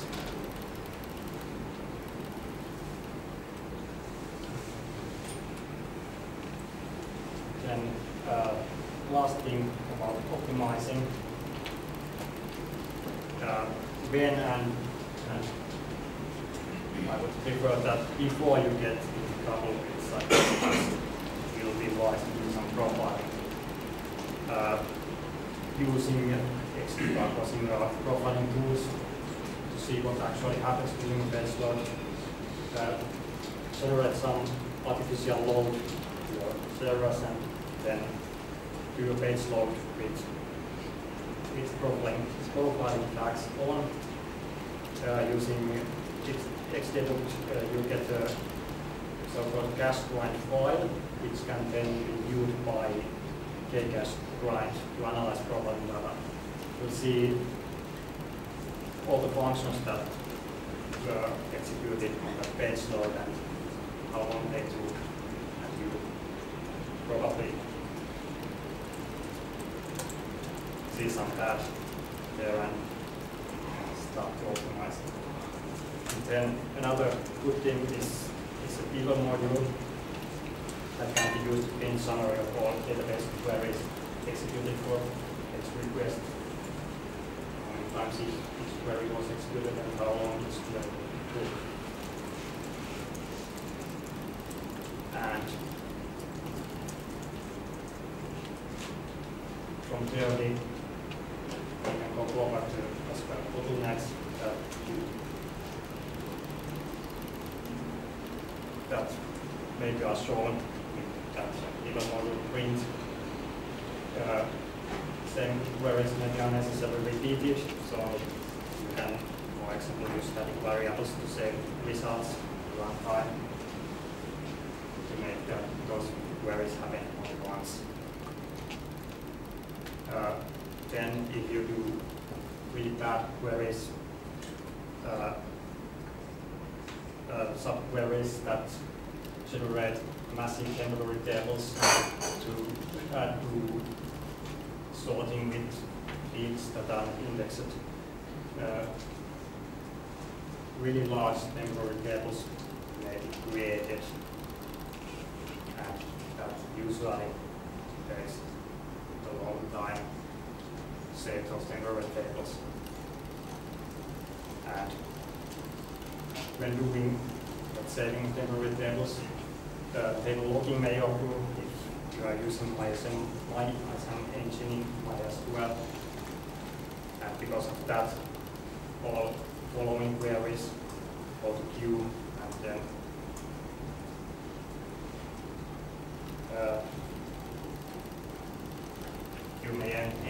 instead of the effect. In a bad place, even if we are taking 1 second with double sounds. If you are writing massive SQL queries, it would be a good idea to check on your client using explain format what you actually query. Is it writing temporary tables or doing class sorts or doing other bad things.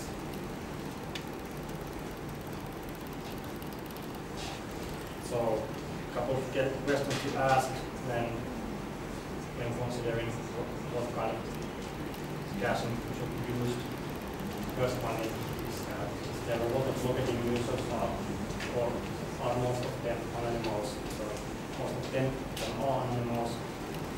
Pretty much no magic tricks need to be done. So the boost module itself is enough. And another thing is that what kind of things my hosting environment allows me to do.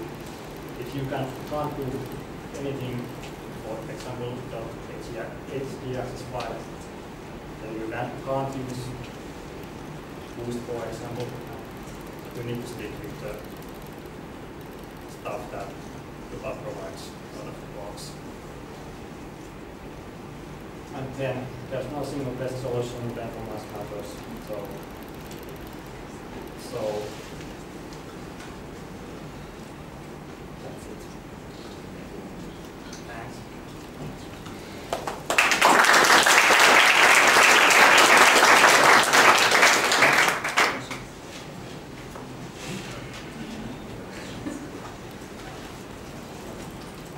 Tere! Ma väga vabandan, et ma olen täiesti suvaline inimene praegu teie ees. Et ma tulin siit kõrvalt ruumist ja me lugesime ukse pealt, et mis tore üritus siin toimub. Ja juhuslikult praegu nägime, et ka vaheaeg hakkab peale.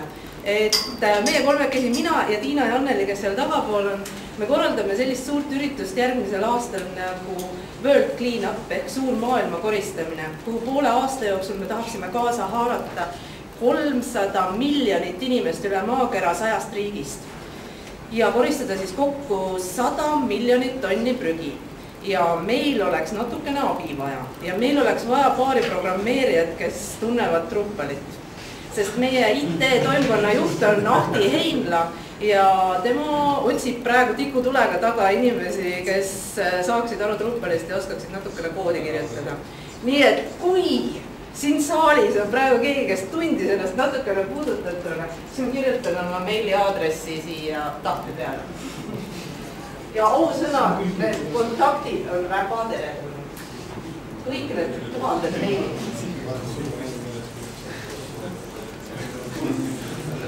eva@letsdoitworld.org.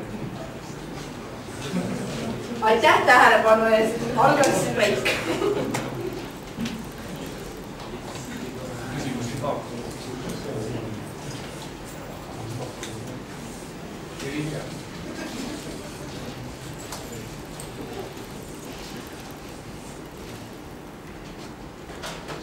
Head päeva jätku!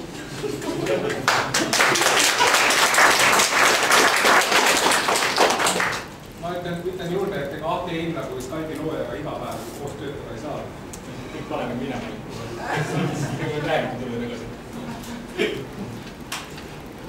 Okay, so any questions for Rami before we have the last speech about visitlock.ru?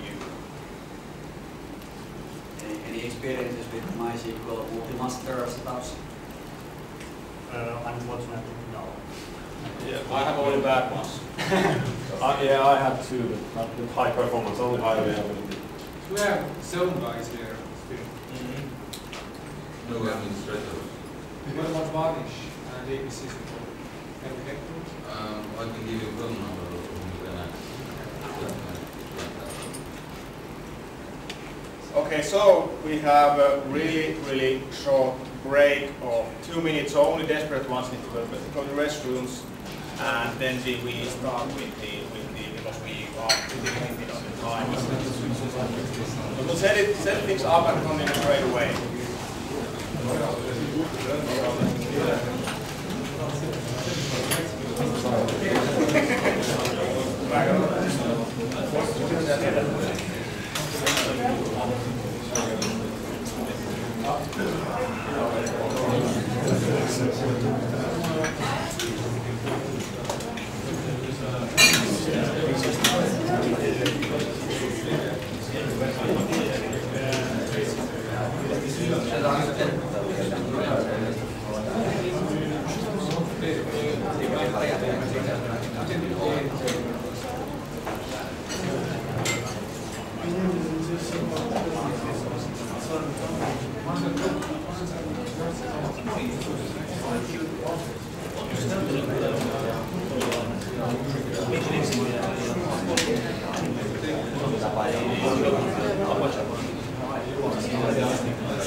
Miksipä se ei toimi?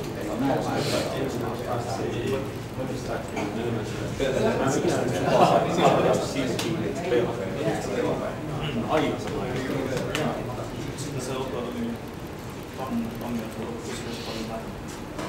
Kyllä, se on tosi harvoin se papero, mikä se on. Mikä on maailmassa. Heillä on PHP ja saa miten murheen arvossa. Sitten pitää saada pysähtymässä kysely ennen sitä HTTP. Kyllä on käytetty Trailerin kanssa sellaisessa, missä on erilainen paketti, niin ajas, koska se on paljon nopeampi. Sellaisessa tilanteessa esimerkiksi Kohana Frameworkin kanssa, niin FastCGI tai FPM, Nginx FPM on kyllä 30% nopeampi.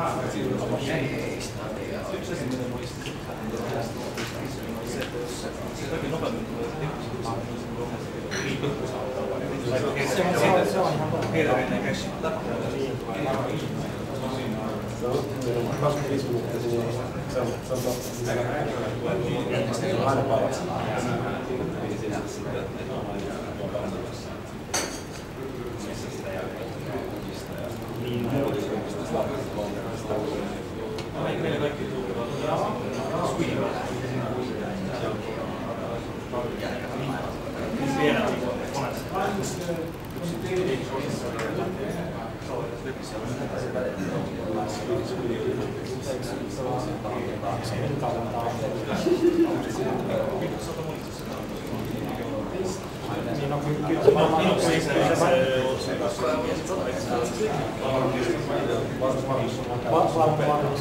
Ajatus on käytännössä, jos se kaikki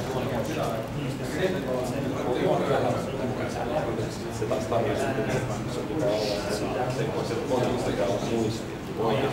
Sitä ei kannata ajaa mitään muuta.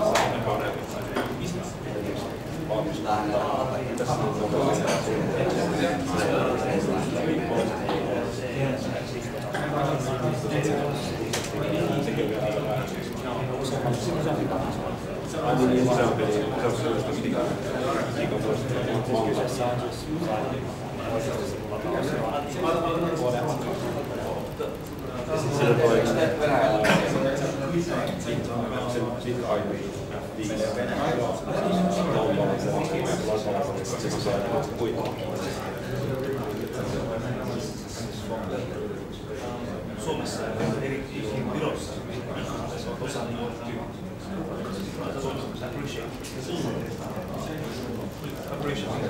arvostaa sellaisia miehiä, koska se on niin vähän ihmisiä, niin vähän katsojia.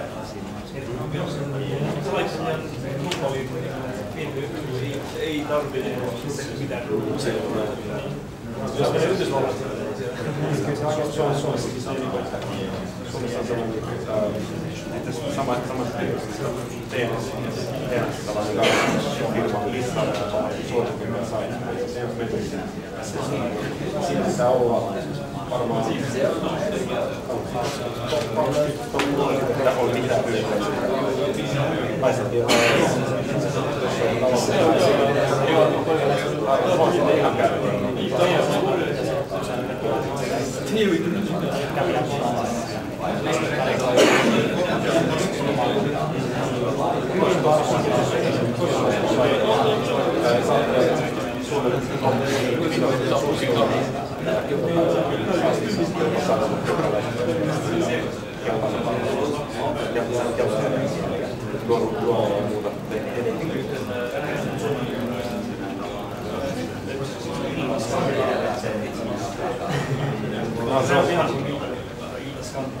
Okay, ladies and gentlemen, it's last presentation time. Tero Ale from New Zealand will tell about how to visit Lahti in Russian, and then after this I have a few slides to share, so don't run away immediately after this is over, so you stay for a while. Thanks. Tero, please. All right. Hi everyone. I'm telling you a little bit different kind of story, and I'm here because we have to learn how to scale and make searches in large sites. So I will show you some quite small site, and it's plus made quite limited time frame and limited resources, which actually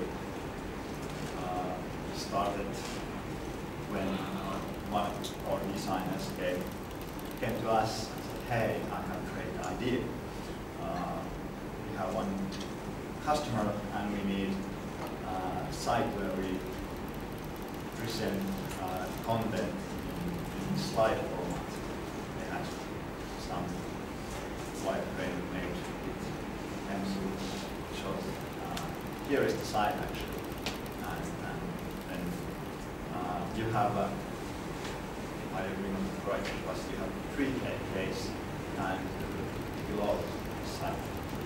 So everybody knows that if you're working in a great environment and you have designers and you have site builders, you have developers and project managers, you know that 3 days is quite fast gone. So actually we did the choice that we use only one guy, and that guy was site builder. So there was no developer used because the time frame. Therefore, actually, we didn't done any development this side. I can show you the site here. So actually here, when I said most of the content is presented in the slider, it's not really true. When we saw the final layout, there is some content here at the bottom, but most of the stuff is displayed here. These are actually notes, and this block here is one view, and we can need actually do anything else than maybe 100 lines of JavaScript by ourselves. Do this Drupal and use.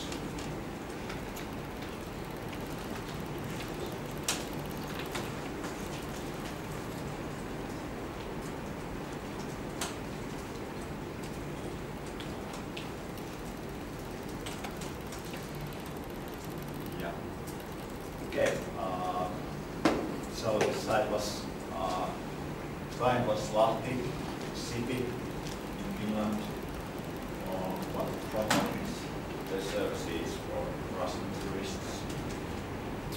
And actually we, here is the list of modules which we use. There is admin module for the better backend. CCK, which is actually, I think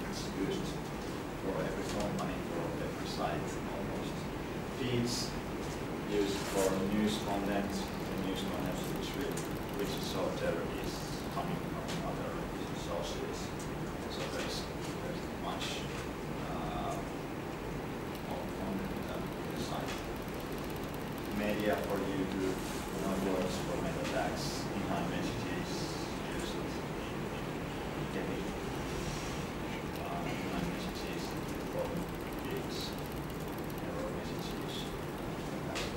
Menu trails to get active trails for menu structure, rate models, sorting the items, the slider, of course, user paper, views, forms. So as you talked about the day about use some things, views should have control how to display list of content mostly. It's used when you have list of content. It doesn't matter is it blog or page. You can control how to display present. With CCK, it's the most powerful building block of any site.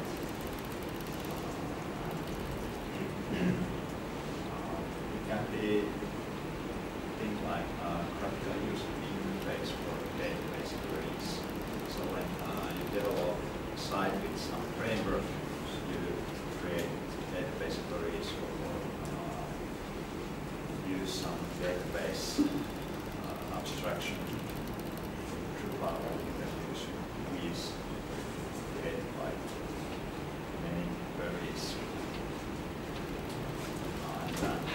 This is also quite extensible. There is a lot of extensions like slideshow, which generate or slideshow from view, algorithm, custom fields, calculations, where you get sums, averages, and other calculations of fields, better filtering, and other stuff. We actually have used from 5 and in 5 we didn't use it quite much. I don't know what's the ugly interface or what, but we didn't notice its spoil. This is actually in Drupal 6 how it looks. And as I said, you can, if you know SQL and know how databases work, you can imagine it like SQL query. So there is fields, your select part of your query relationships, your join part, your query, and then filters where it's like where in your query, and then the sort, which is like modify. From is missing because it's most of the time nodes. Of course, there's some other users and stuff which can display quick views, but depends the selected fields. Okay, in Vistlahti we used unformed node listing. CCK we had a picture field, we used image field, and then there was that one body displayed, and the animation was done using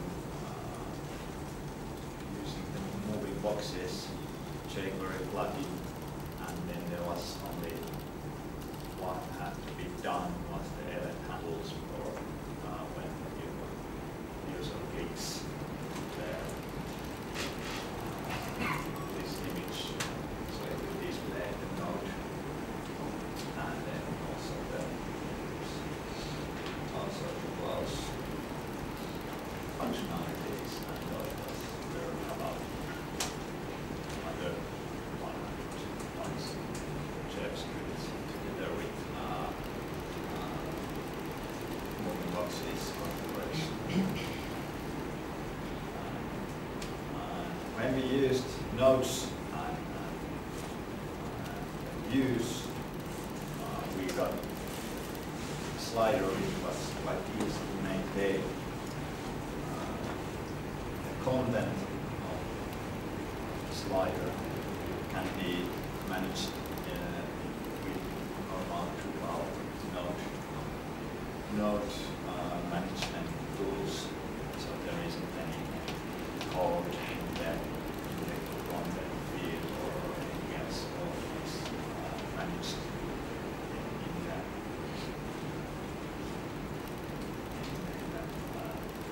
normal Drupal functionalities. I've used customers. I've used Drupal. So that was actually how this latte was done, and this was done on content guy who doesn't know PHP, who are not developer, know some HTML, know some JavaScript, know some CSS, and learned Drupal and created this kind of site. 3 or 4 days. It was kind of less than 1 week. Anyway. So, any questions? Did you need to do any fixes after the 1 week stretch? Were there something broken later on? Did you find that something should have been done differently? Not really. Actually, we have afterwards then added there was one competition and the web forms and other stuff was added later. But the first version was actually the slider and views that content. And I think it was done in time period. What about multi-language? It's only in Russian or? Yeah, it's only in Russian. Will be our languages? Sorry? Will be our languages? No. This is this site is meant for Russian people who are visiting in Finland. This is promoted to visit.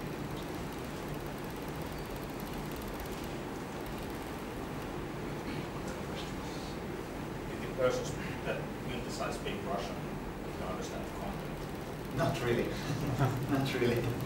But he didn't put the content on the site. He only built the page, and then we had one Russian guy who added the content.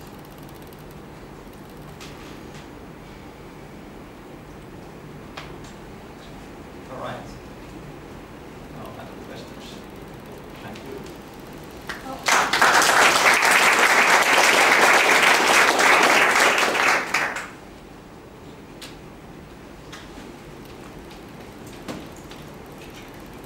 Okay, so we're back on track with the schedules. More than pleased to say, I'm sort of watching the clock. This concludes the first bigger DrupalCamp in Estonia. Half-a-day event, maybe next time we'll have a bigger event. I have a strong assumption that the next time will be, because we got so many people with €0 used in advertisement here, and the Drupal is gaining traction, a lot of traction also in Estonia, so the future looks bright. A few closing words, if you might. All the slides will be available at SlideShare. I've been uploading them while listening to the speeches. I do hope that they are complete there because the network has been patchy at its best. So if something is cut in half, then please complain to me. I'm currently, those who have not mailed or otherwise sent the presentation to me, then please do it. Janne at exo.ee, for example, and I'll upload them to the SlideShare. So slideshare.net/DrupalCamp Est. There are now like 5 of those. When we get everything there, we'll tweet about this, and I'll then, when I got some free time, some quality time with my computer, I'll back at home, I'll upload them also, the links and the PDF files in the schedule, so you can find them there too. So, what should be done? So, if you don't have an account at Drupal.org, go and register yourself. There's a groups.drupal.org/Estonia. Christian has established that group, I think, probably a few years ago. Go there, there's discussion, join the group, start contributing. As said, Facebook, Drupal Estonia, go there, like it. Even if you don't like it, but let's pretend. Yeah, the logo sucks. I did it, so sorry about it. Let's make together a new, big, better logo. Then follow DrupalCamp Estonia. There will be most probably next year. Share your thoughts with the hashtag also afterwards.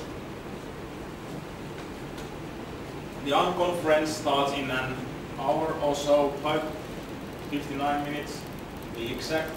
So I would like most of you to be there, socialize, eat.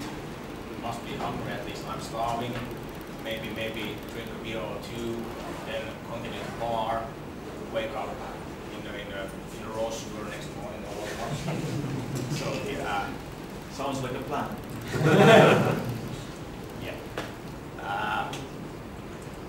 So the group photo. Oops, sorry. Yeah, now it's better.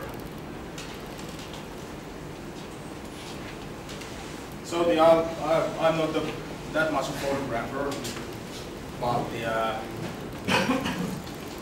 does somebody know where Steve? Or somebody could turn that off because it sort of shines to the camera.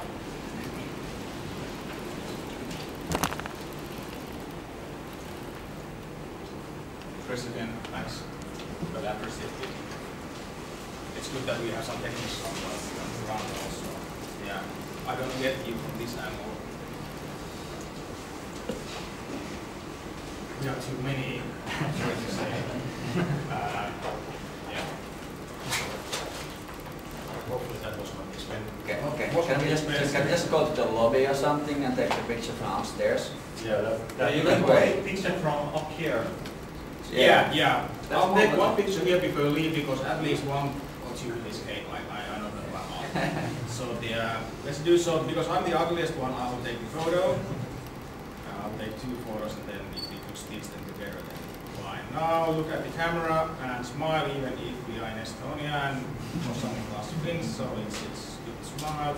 Yeah, that was excellent. And then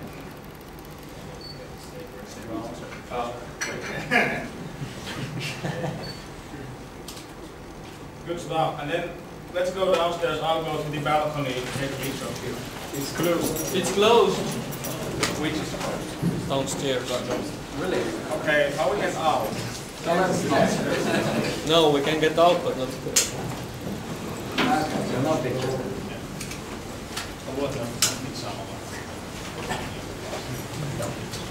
And remember to come to Riga and Helsinki camps in September.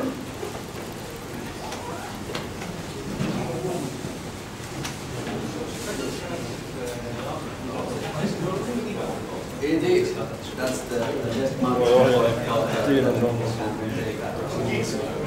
Yeah. Like, otherwise, when our office in Riga is open. It's pretty. He's the guy from